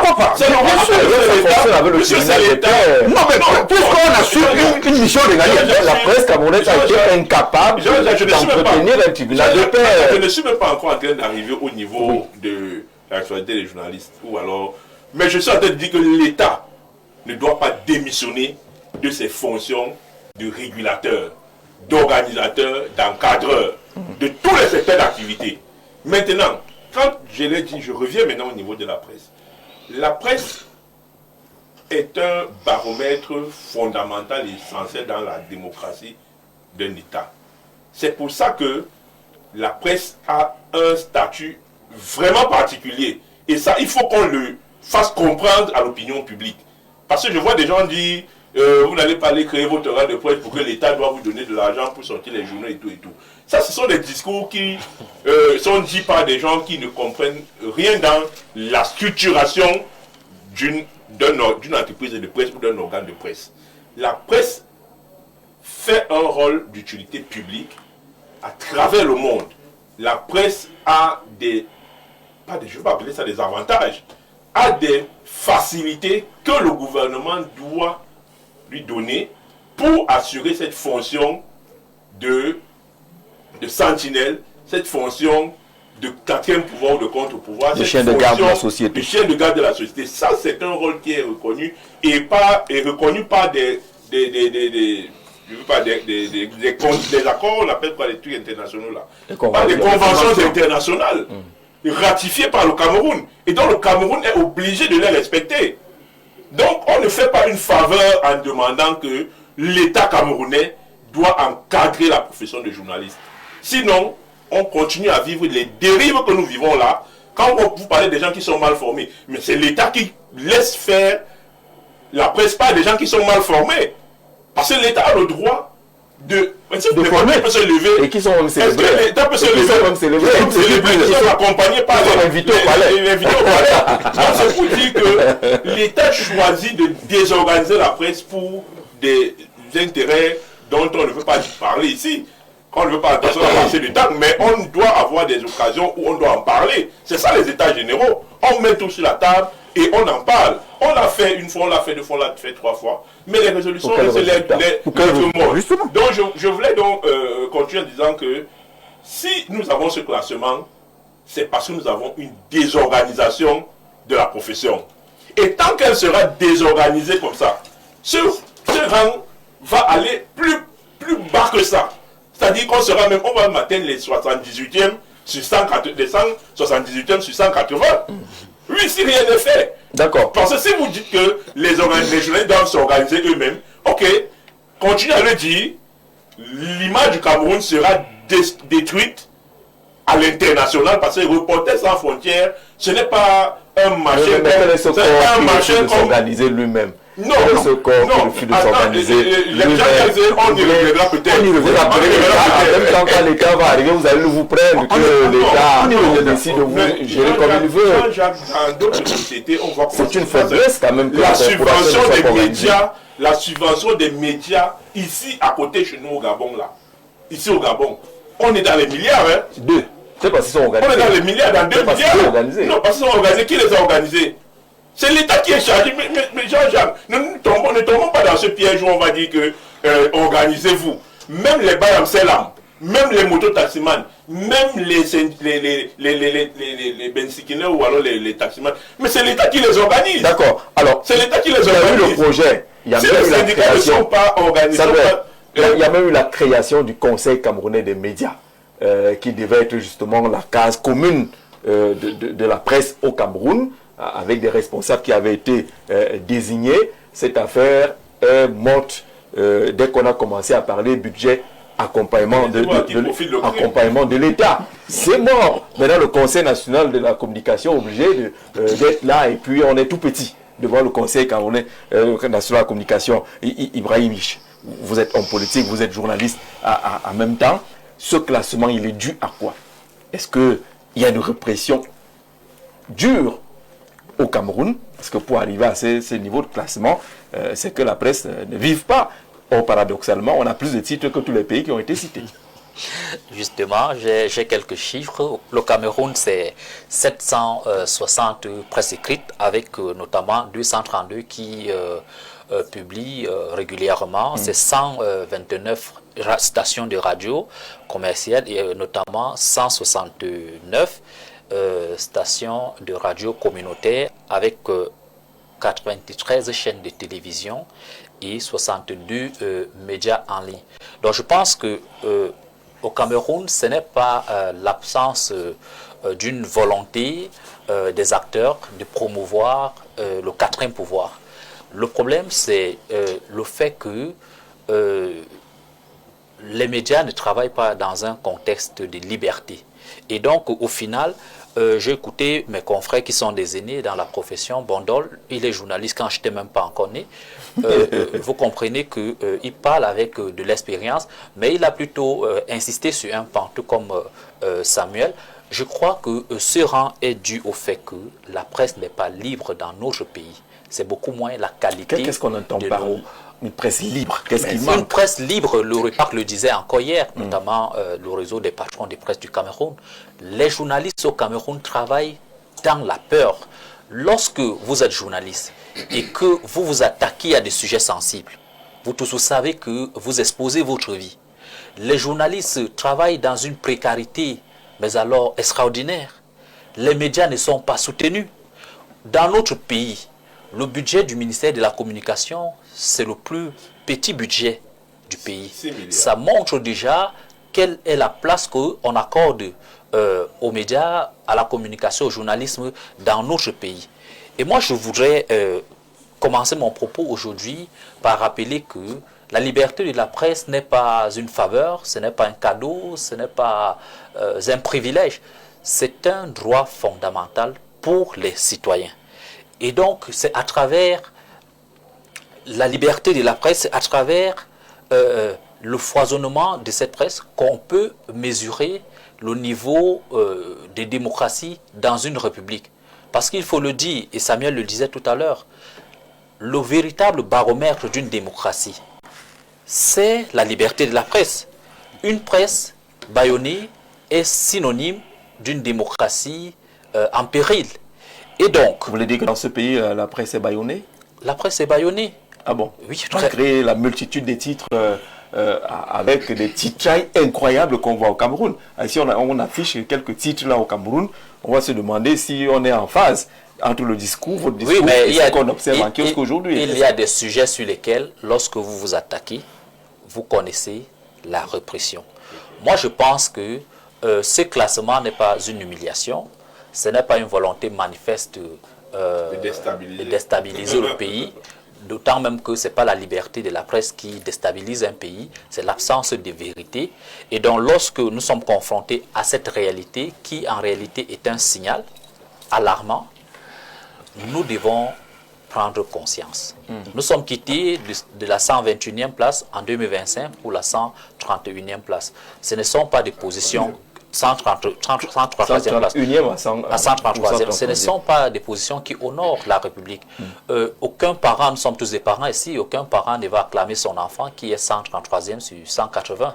Bien que nous ne sommes pas le dernier, mais ça ne nous honore pas. Je crois qu'il y a un réel travail à faire parce que les investisseurs, nous souhaitons avoir des investisseurs dans notre pays pour pouvoir développer l'économie. Ils se basent sur des baromètres pareils pour pouvoir mesurer l'attractivité du pays. Et donc, il est nécessaire pour nous, journalistes, ou du moins, je ne suis pas venu aujourd'hui en tant que journaliste, mais il est important pour les journalistes camerounais de s'organiser, d'être solidaires, de parler d'une seule et unique voix. Le problème dans notre corporation, c'est qu'il y a des clans. Aujourd'hui, par exemple, nous avons un collègue, un confrère qui, depuis février, est porté disparu. Je ne sais pas si le président Bondol en a parlé. Carlos Andro Afana, qui enquêtait sur l'affaire Martinez. On ne sait plus où il est, le promoteur de la plateforme Menkada, qui est assez populaire. Il a disparu, certains en parlent, certains n'en parlent pas. Si nous ne sommes pas solidaires pour défendre nos droits, nos intérêts, pour amener la République à comprendre que nous sommes le 4e pouvoir et que nous faisons un travail d'utilité publique, on va continuer à nous bâillonner, on va continuer à nous mépriser et nous n'aurons pas la place de choix que nous méritons avoir. Il y a 4 pouvoirs aujourd'hui au Cameroun, bien que le 4e ne soit pas institutionnalisé. Nous avons le pouvoir judiciaire, nous avons le pouvoir exécutif, nous avons le pouvoir législatif. Les autres pouvoirs, ils ont des moyens, ils ont des statuts. Le nôtre, nous n'avons rien, nous avons Kidal, nous ne recevons aucune subvention.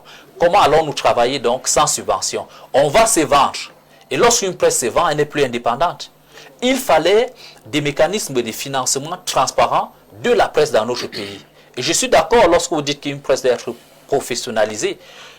Pour être une presse libre, il faut être une presse professionnelle. C'est-à-dire sur le plan de la déontologie, de l'éthique. Donc il faut former les acteurs de la presse dans notre pays parce que aussi là, il y a des dérives.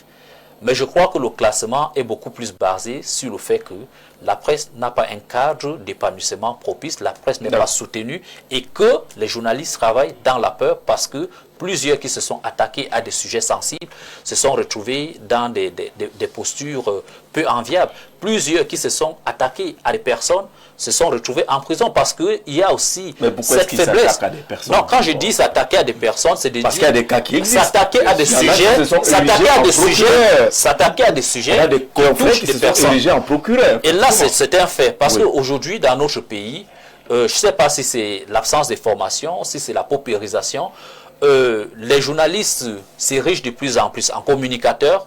Certains, pour des appartenances politiques, s'érigent en lanceurs d'alerte. Du coup, il y a une confusion qui fait qu'on ne sait plus qui est journaliste, qui est lanceur d'alerte, qui est communicateur. Mais sinon, un journaliste n'est pas un procureur. Il a pour devoir d'investiguer, de recouper, de traiter et puis de diffuser sans parti pris. D'accord. Il y en a quand même qui contestent ce classement, qui disent que est-ce que Reporters sans frontières là, a les bonnes données pour considérer que le Cameroun est à ce niveau d'absence de liberté de la presse. Je dis, parfois c'est ahurissant quand j'entends les journalistes, en fait, quand ils parlent de leur métier, Et je vais leur poser une question aussi banale. Il y a combien de journalistes aujourd'hui enfermés au Cameroun en prison au jour d'aujourd'hui? Il y a une qui a disparu là. Non, mais il y a combien de journalistes dans les prisons camerounaises? Il y en a combien? Non, vous êtes tous des journalistes, vous devrez connaître. Donnez-moi un chiffre clair. Il y en a combien? Il y en a. Combien? Francis Bidima. Non, Lucien Bidima. Lucien, col simple. Il y a combien de journalistes en prison aujourd'hui au Cameroun? C'est pour démontrer quoi? Vous voyez. Moi je vous dis qu'il y en a. Je n'ai peut-être pas vu les statistiques. Voilà. Il y en a actuellement. Alors, mais je vais vous dire, c'est terrible. Quels sont les indicateurs que ceux-là qui ont fait le classement ont mis en exergue? Parce que pour faire un classement, pour dire tel est premier, c'est que vous avez d'abord mis les indicateurs. Vous avez mis quelque chose qui nous permet tous de juger et de dire oui, on peut accepter cela. Parce que quand je vous parle permettez. Alors, quand je regarde aujourd'hui, on confond d'ailleurs tout. On parle de liberté de presse, on parle de journaliste. Qui est journaliste au Cameroun aujourd'hui? Parce qu'aujourd'hui, on se retrouve avec des personnes, un métier aussi noble comme le journalisme. On se retrouve avec les gens dans leur petite chambre qui prennent leur clavier et qui commencent à vous insulter du matin au soir et c'est des journalistes. On se retrouve avec ces petits gens-là qui n'ont même pas le baccalauréat, qui ne connaissent même pas ce qu'on appelle l'éthique ou la déontologie d'un journaliste. Ils se disent journalistes. Et après, quand il y a quelque chose, ils se revendiquent comme journalistes et ils sont incarcérés, ils disent qu'il n'a pas la liberté. On se retrouve avec tous ces gens-là qui font du chantage, des attaques personnelles, qui disent des choses qui ne sont pas vraies à des personnes parce qu'ils veulent vous estorquer, soit de l'argent ou quoi que ce soit. Ils se disent journalistes. Je dis, le métier du journalisme aujourd'hui est un métier noble et infecté par toutes ces personnes qui sont devenues des influenceurs, qui du jour au lendemain, on ne sait pas dans quelle école ils ont appris leur métier. Moi, je respecte votre métier. Et l'État ne doit rien faire, selon vous. Permettez, je respecte votre métier. Parce que moi, personnellement, je suis un manager. J'ai fait l'Institut supérieur de management public. Au-delà du fait que je suis gestionnaire, quelqu'un ne peut pas me dire qu'il est manager quand je ne sais même pas d'où vous sortez. Alors, le vrai problème aujourd'hui est un problème global d'abord des journalistes. Vous devez balayer à votre questionner sur l'organisation qui est faite par les journalistes. Comment voulez-vous que des imposteurs à longueur de journée qui viennent infecter votre métier et qui aujourd'hui se retrouvent parfois mis en avant parce que ils sont célébrés, ils ont même des prix sur le plan national et international. Aujourd'hui, quand ils insultent, quand on les arrête, on dit voilà, il n'y a pas de liberté de presse. Alors qu'on sait pas que l'État qui favorise ça. Ce n'est pas le régime qui favorise se nourrir. Il faut dire ça comme ça. Permettez. Allez-y. Parfois ça fait très mal. Non, allez-y. Moi, Bidima, moi je parle des faits. Moi je ne suis pas journaliste. Mais j'ai dit aujourd'hui, vous êtes responsable personnellement de ce qui vous arrive. Parce que vous avez laissé des intrus entrer dans votre métier. Vous devez être les premiers à les dénoncer. Quand il y a un problème, et que quelqu'un se met à écrire, et qu'il a un problème avec la justice, et quand il va évoquer c'est un problème de liberté de presse ou de délit de presse, vous devez dire vous n'êtes pas journaliste. Vous ne savez même pas de quoi il s'agit. Mais qu'est-ce que vous faites? Je vois des procès, tous les procès qui sont là. 99% des procès au Cameroun contre ces gens-là, c'est contre les gens qui ne sont même pas des journalistes, qui du jour au lendemain se sont fait autoproclamer journalistes. Vous ne devez pas laisser ça. Or, que fait le gouvernement? Si d'aventure le gouvernement essaie de venir, de balayer, qu'est-ce que vous allez dire? Il n'y a pas de liberté de presse au Cameroun. Vous voulez le pain, l'argent du pain, le pain qui se trouve dans le pain. Aujourd'hui, vous êtes là. Vous gardez la parole, mais je veux une réaction très rapide pour qu'on ne se perde pas. Je crois pour ma part que les journalistes sont même extrêmement regardants dessus. Parce que je me souviens,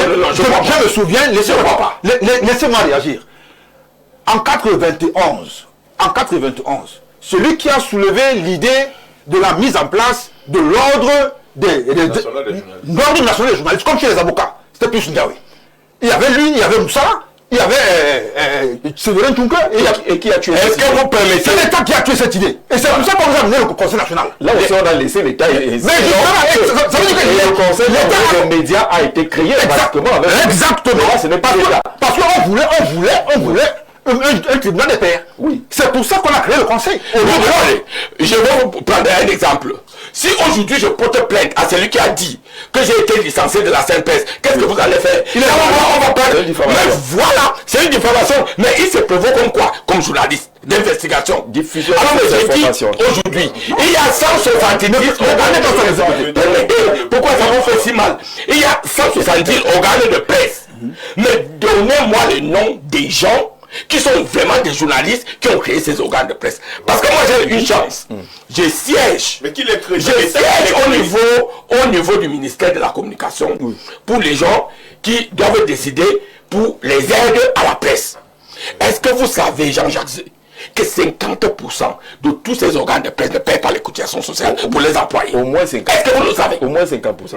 Alors, mais, vous n'arrivez même pas, quelqu'un travaille chez vous. Comme journaliste, vous ne payez même pas ces cotisations sociales, mais vous voulez l'aide à la presse. Est-ce que vous savez que près de 50% de tous ces journalistes, quand vous attendez les organes de presse, c'est les gens, les choses qui sont dans les sacs. On va avancer. Je finis par dire, il n'y a pas un autre pays en Afrique où il y a la liberté de s'exprimer, de dire ce qu'on pense, ce qu'on veut, comme au Cameroun. Je vous mets tous au défi. Et quand vous voyez le classement, moi je suis ahurissant de voir que c'est un pays aujourd'hui où on compte des morts, on compte des journalistes incarcérés. Ces pays-là se retrouvent à la 50e place, à la 60e place. Alors mais j'ai dit, il ne faut pas continuer à jouer à ce jeu-là. Le Cameroun n'a pas un problème de liberté d'expression. Le Cameroun n'a même pas un problème de formation des journalistes parce que nous avons l'une des meilleures écoles de formation de journalistes. Le Cameroun a un problème des imposteurs qui se sont infiltrés dans votre domaine aujourd'hui, qui ont pris place au-dessus de vous et qui gâtent ce noble métier au quotidien. Et nous devons ensemble être cohérents dans notre pensée, notre manière d'agir, dans notre management pour dire on ne peut pas continuer à laisser ça parce que maintenant, et je suis d'accord avec vous, et là j'ai fini. Là où je vous soutiens, normalement moi je dis aujourd'hui, moi je paye la redevance audiovisuelle. Tous les fonctionnaires, ceux qui travaillent dans les entreprises publiques, privées, parapubliques, l'État aujourd'hui ne doit plus continuer à ne financer que la CATV. Et ça, je suis d'accord. Parce que cet argent que nous payons, nous ne payons pas ça que pour les médias publics. Parce que la liberté de la presse aussi, de donner les moyens. Mais pour donner les moyens, il faut être capable de distinguer les qui peuvent avoir droit à ces moyens-là. Merci. Le ministère de la Communication. Alors, le ministère de la Communication, le ministère Sadi est un homme incroyable. On va avancer. Je ne parle pas du ministère. J'ai dit le ministère Sadi se bat. Du ministère. Même le ministère se bat. Mais le problème est global. Le problème est un problème global que nous devons revoir aujourd'hui. Mais avant d'y arriver, nous devons jeter dehors ces insectes qui ne connaissent rien de votre métier. Et maintenant, on va regarder les journalistes. Merci Lucien. Effectivement, merci. Alors, Reporters sans frontières se base sur quelques indicateurs, notamment les indicateurs politiques, où ils observent que le Cameroun est passé de la 107e position à la 120e, traité de l'information politique. Également, il qualifie certains hauts responsables de la République de prédateurs de la liberté de la presse. Il parle du climat autour de la réélection du président Paul Biya pour un 8e mandat avec interdiction ministérielle ci ou ça.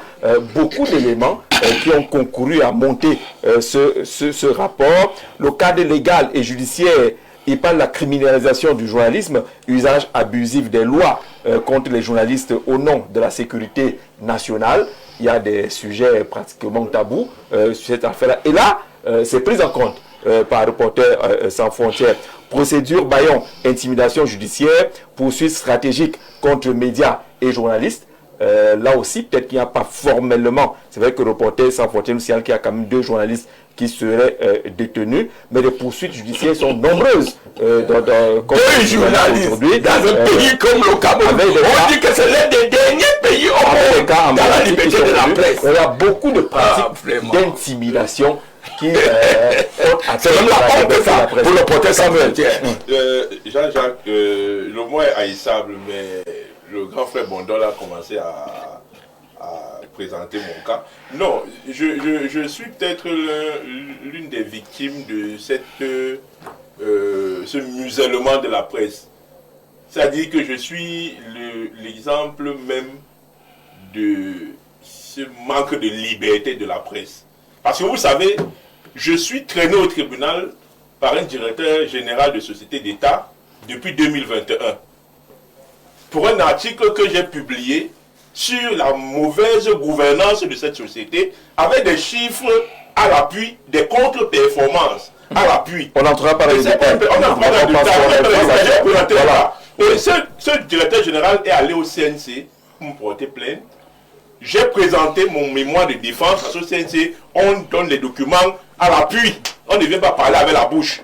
J'ai déposé toutes les correspondances, toutes les notes, tous les états financiers sur lesquels je me suis appuyé pour démontrer que la SIC en 2021, où je publiais mon papier, avait des contre-performances. D'accord. On ne fera pas une fixation sur une structure. Oui, mais c'est pour vous dire que quand vous avez un cas, il a demandé des cas. C'est sur des cas pareils que les organisations internationales... L'affaire est pendante en justice. C'est pour ça qu'on va parler dans les détails. J'étais en train de survoler pour dire que le CNC a débouté purement et simplement le directeur général avec demande d'arrêt de poursuite contre moi.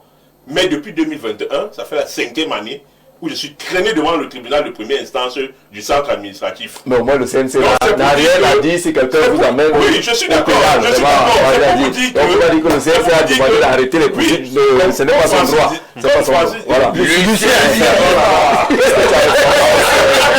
Si tu rends indemnité. Tu le mets indemnité. On va arrêter sur Francis. Un confrère. Il y a un décès également comme monsieur. Non, il disait que les journalistes font des articles qui sont parfois à charge et qui ne sont pas soutenus. Il y en a une pléthore, oui. Je ne refuse pas. Mais je prends les cas des personnes qui font également des travaux d'investigation, qui présentent des éléments qui peuvent permettre à améliorer la santé de la gouvernance de notre pays. D'accord. Mais si, aujourd'hui, quand un employé de la SIC me voit, je suis... comme un démon. C'est-à-dire qu'ils ont peur parce que qu'est-ce qu'il va encore écrire? Non, c'est pour dire que vous voyez jusqu'à quel point est-ce que on me... Non, je le dis pourquoi parce que... Je le dis pourquoi parce que... Non, je voulais pas qu'on s'attaque sur cela parce que l'affaire n'est pas grave. J'ai dénoncé un certain nombre... Faisons pas ce que nous dénonçons. Non, le fait que j'ai dénoncé un certain nombre... Est-ce que c'est ça qui veut dire preuve du respect des lois? Le respect de commenter une affaire par ça rentre dans le baromètre. Je suis en train de commenter. Je suis donc en train il y a dans le commentaire là. Non, je suis donc en train de dire qu'il y a des cas pareils.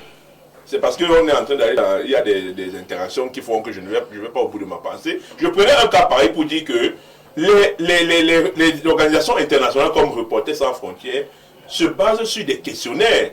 Ils interrogent certains acteurs. Il faut savoir de quels acteurs s'agit-il. Non, ce n'est pas le quartier. Ils interrogent quels acteurs. Vous avez... Ils sont partisans. Les classements, ces classements sont toujours contestés aussi. Ne faisons pas comme si... Contestés par de bonne ou de mauvaise foi. Ça dépend de la... Nous avons un cas, un journaliste qui a été assassiné. Il n'y a que deux. Depuis 2023. Il n'y a que deux journalistes emprisonnés au Cameroun. Oui. Et pour pas des délits de presse. Vous voyez, vous vous contentez du pays. Non, vous en vendez. Il y a d'autres critères. Nous sommes ça. Je ne sais pas ça. Il y a d'autres critères. C'était pour dire qu'il y a un journaliste assassiné. Il y a plusieurs cas. Oui. Il y a plusieurs cas. Et chaque jour, M. Bidima, nous avons des cas. Je suis secrétaire à la communication et aux alertes du syndicat national des professionnels et élèves formation de la communication. Vous savez ce qui se passe aux États-Unis? Nous avons des cas où... Est-ce que vous savez ce qui se passe? Du syndicat, les journalistes nous annoncent... Donnez-moi une seconde et je vous relance. Vous savez ce qui se passe aux États-Unis, première puissance au monde. Entre le président américain directement et avec les journalistes. Mais vous savez quel classement ils ont les baissé. États-Unis? Ils ont baissé. Non, alors ils sont à 67e mondial. Ok. Ils ont baissé. Quand un président peut personnellement peut-être fustiger un journaliste et dit que je ne veux plus voir celui-ci. Mais le président Paul Biya, un jour, il s'est attaqué à un journaliste sur le plan personnel. Mais non. Mais combien de fois on insulte le président Paul Biya ici? Combien de fois on dit du mal du président Paul Biya? Il est resté serré. Alors mais là, ce n'est pas Paul Biya le problème. C'est Paul Biya qui est le président du Cameroun. En disant que dans ce désordre que nous vivons au niveau de la presse, il y a des responsabilités. Et il y a un ministère de la communication, il y a un conseil national de la communication qui sont des institutions créées par le chef de l'État pour organiser, pour réguler, pour gérer les journalistes. Et si dans ce corps, nous avons ce désordre qui perdure, interrogeons véritablement le rôle de ces acteurs de l'État qui sont payés pour faire ce travail. Ça, je peux m'arrêter là. D'accord. Alors, monsieur Zé, bonsoir. Le simple fait qu'on dise dans un pays qui se dit démocrate, j'ai envie de voir mes enfants grandir, prouve que le journaliste au Cameroun est muselé et c'est connu de tous. Merci. Bonne émission à vous. C'est Aïnda depuis Cotonou qui envoie ce message-là. Mais il faut savoir si c'est le journaliste qui a dit qu'il veut voir ses enfants grandir ou c'est quelqu'un d'autre. Est-ce qu'il était dans l'exercice de sa fonction? Faites attention. Bédima est le fils de l'État et ce n'est pas un péché. Vous savez les fils des gens.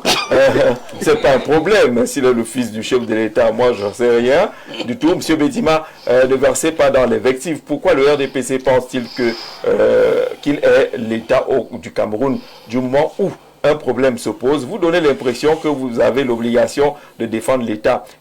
C'est quel hors-sujet ça? Alors, ramenez-nous dans le sujet. L'État, c'est le premier torpilleur de la corporation. C'est même dans les ministères concrets et finances, les presses tueurs à gages, les imposteurs sont créés dans les officines liées au pouvoir. C'est SOP, Frika de Douala. Et donc, si les gens acceptent de jouer ce jeu-là, mais on n'est pas venu prendre quelqu'un avec un pistolet pour aller le financer dans un ministère. Vous voyez bien que c'est l'État qui le fait. Je veux dire quand tu es dans les individus. Non, c'est l'État.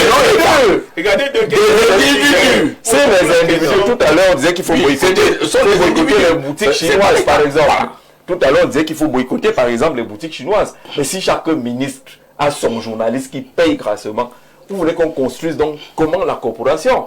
Certains se confondent même au chargé du protocole du ministre. Ils arrêtent la cravate. Ils arrêtent la cravate. C'est câble. Monsieur, vous n'êtes plus journaliste. Après, ils sont bons, choisissez. C'est pour ça que dans la corporation, les gens confondent beaucoup de choses. Il y en a qui sont des communicateurs, il y en a qui sont des journalistes, il y en a qui sont des influenceurs. À vous de clarifier. Bon, maintenant dans ce conglomérat-là, il faut comprendre simplement que ceux qui veulent faire du journalisme là, pur, sont ceux-là qui sont à l'index. Parce que eux, ils ne sont pas protégés du tout. Je dis, ils ne sont pas protégés du tout. Nous avons un exemple de 2023. Je vais dire une chose. Laissez-moi terminer. Je vais dire une chose. Quand nous sommes dans ce métier, un métier que tout le monde sait noble, quand le journaliste se permet de dénoncer, il ne dénonce pas pour dénoncer. Il dénonce parce que derrière, il y a l'image de son pays qu'il faut mettre en exergue. Parce qu'on ne peut pas se retrouver devant des gens qui détournent les fonds publics. Vous avez les états, vous avez les documents, vous prouvez devant l'opinion que ce monsieur-ci est en train de détourner là. Vous dénoncez. Et le monsieur se prend du plaisir à vous traîner devant la justice, à vous traîner à la CNC, et alors que vous avez le document. Mais laissez-moi, je finis. Laissez-moi, Richard. Jusque-là, c'est pas un problème. Oui. Si vous faites un article, journalistiquement correct. Si on vous porte plainte, ce n'est pas un scandale. C'est pas un scandale. Dans la justice, vous avez prouvé que c'était journalistique. Mais maintenant, la justice. Une société désorganisée. Là, vous avez raison, vous avez bien fait votre travail. Mais c'est donc, est-ce que je ne veux pas citer son nom aujourd'hui, ça peut lui faire plaisir. Quelqu'un qui est à Paris, on connaît bien son cursus, qui se met tous les jours, il parle, il insulte le gouvernement, il raconte des histoires. Il vous dit, non mais il se présente comme un journaliste. Vous le ces gens-là sont invités. Alors, je voulais dire quelque chose, mais qui va faire mal. Non, vas-y. J'ai dit aujourd'hui, vraiment, ça m'a fait mal le décès de Martinez Zogo. Moi, personnellement, comme tous les Camerounais, mais est-ce que Martinez aurait été journaliste? Vous posez la question à qui? On va éviter. Mais c'est à toi. On va éviter. C'est vous plaît.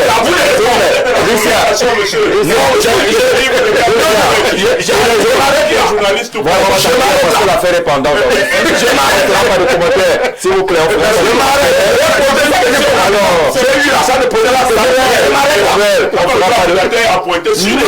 je m'arrête là. L'État vous a donné la possibilité, par exemple, de délivrer les cartes de presse. Voilà. Aux professionnels des médias. Et vous savez que parmi les premières cartes qui ont été délivrées, les comédiens humoristes ont eu les cartes de presse. La faute à qui? La faute à qui?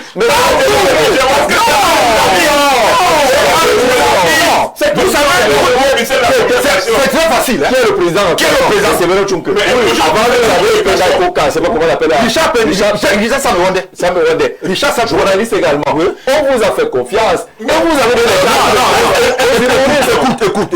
C'est-à-dire que là, tu as un problème qui est vraiment sérieux. Sincèrement, c'est un problème extrêmement sérieux. Oui. L'État a mis en place la commission de la carte de presse. Oui.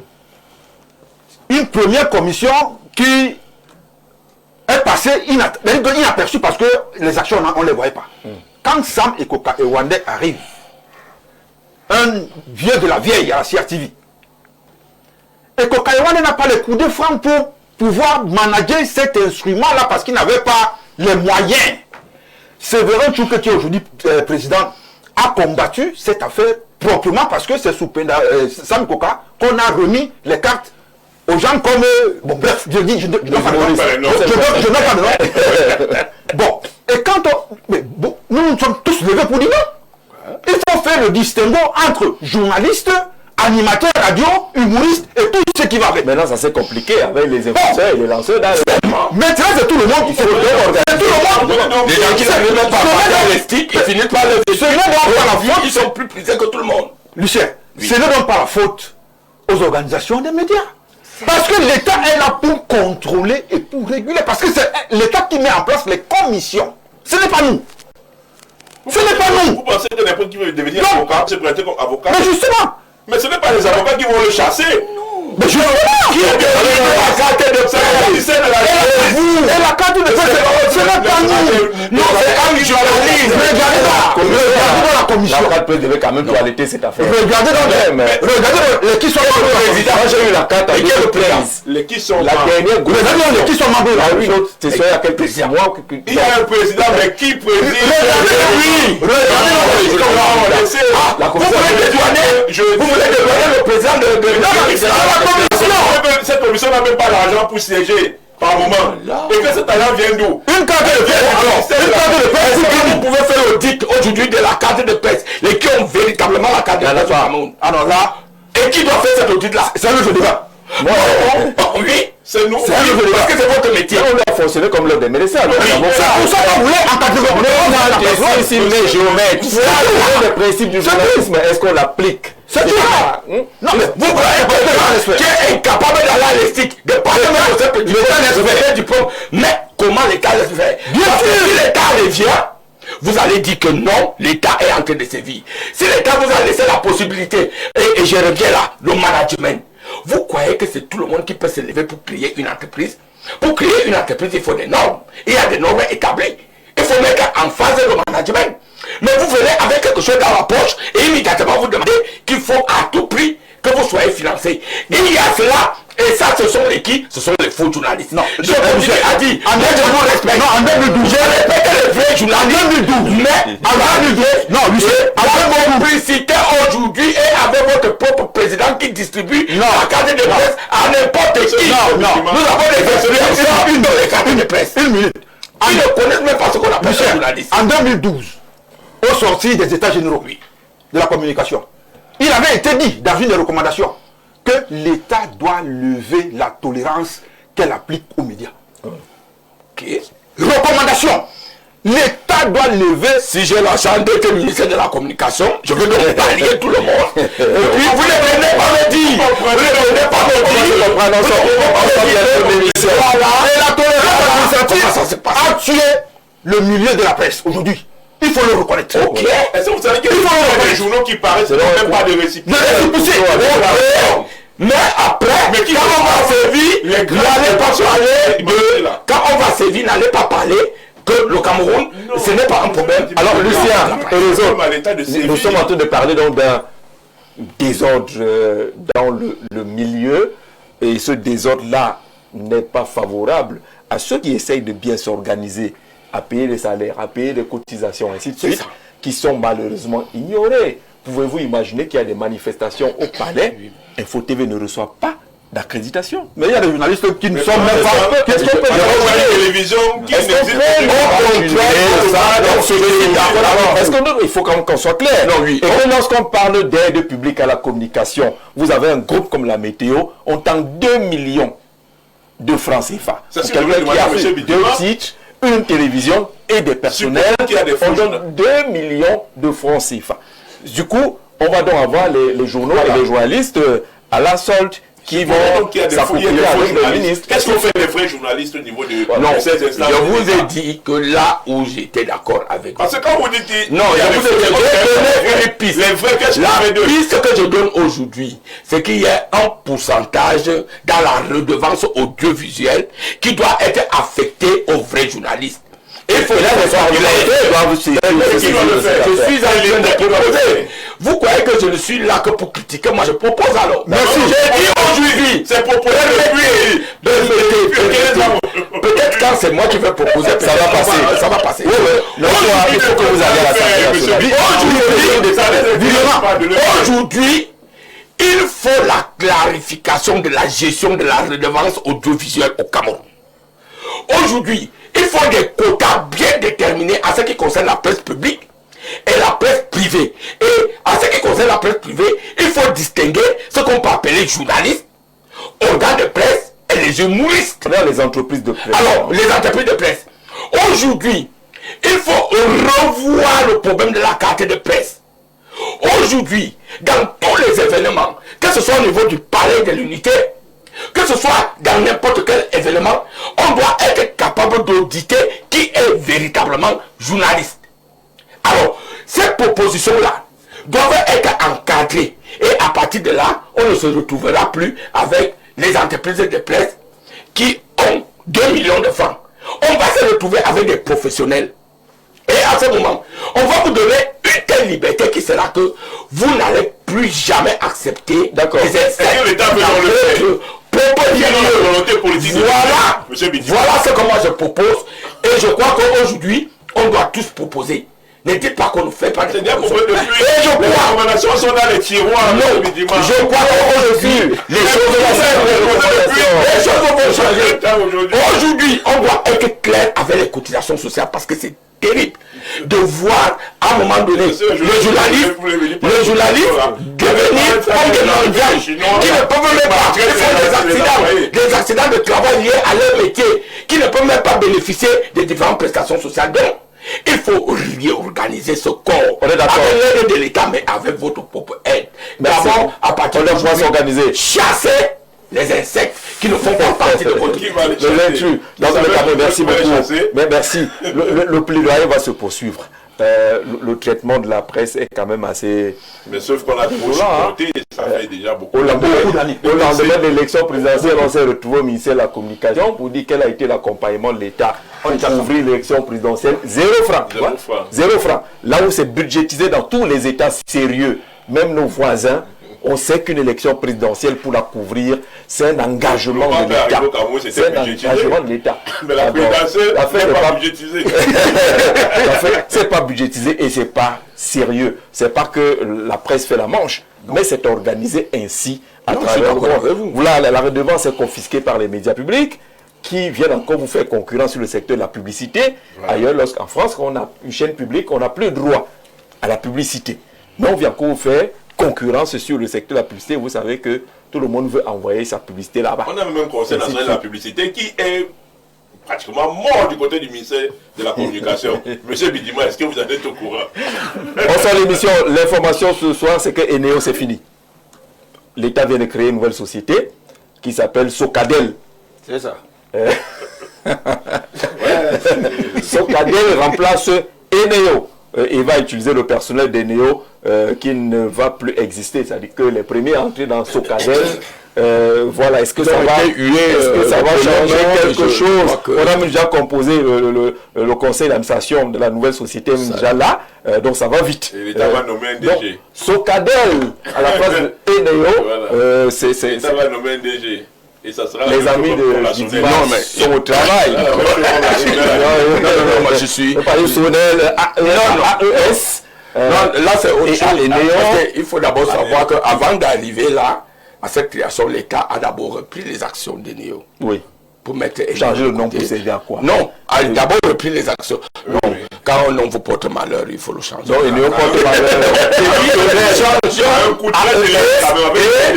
Et aujourd'hui, et après il y a eu un audit, il faut féliciter le ministre du Port Montazé. Pour le coup. Parce qu'en fait, ce qui intéresse les gens, c'est l'interrupteur. Non. Est-ce qu'on a le courant? J'ai dit, on a audité pour voir les vrais problèmes des Néo.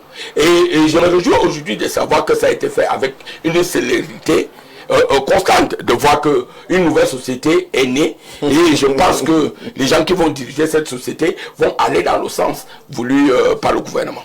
Socadel. Oui. Non, Jean Japon avait déjà annoncé une très mauvaise affaire lorsque l'État a décidé de racheter cette entreprise qui avait une dette énorme, de plus de 300 milliards de dettes. Une entreprise que l'État a vendue pratiquement bradée à l'époque où c'était la Sonel.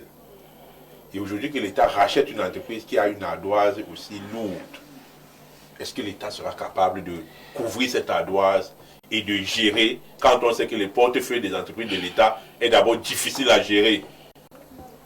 Comment se portent les sociétés d'État aujourd'hui? Pourquoi on en rachète encore une et qu'on vienne la mettre dans le portefeuille de l'État qui est déjà assez lourd? Donc je pense que très mauvaise affaire et on va encore arriver jusqu'à la reprivatiser. Socadel. Non. Parce qu'il y a eu un appel d'offres, ça je vais vous dire, il y a été lancé un appel d'offres international pour la distribution de l'électricité. Ça veut dire que c'est en cours. Ça, je vous donne des informations. Moi, je pense plutôt. Non, il faut le monopole de Socadel et Néo. Il faut libéraliser. Il faut libéraliser.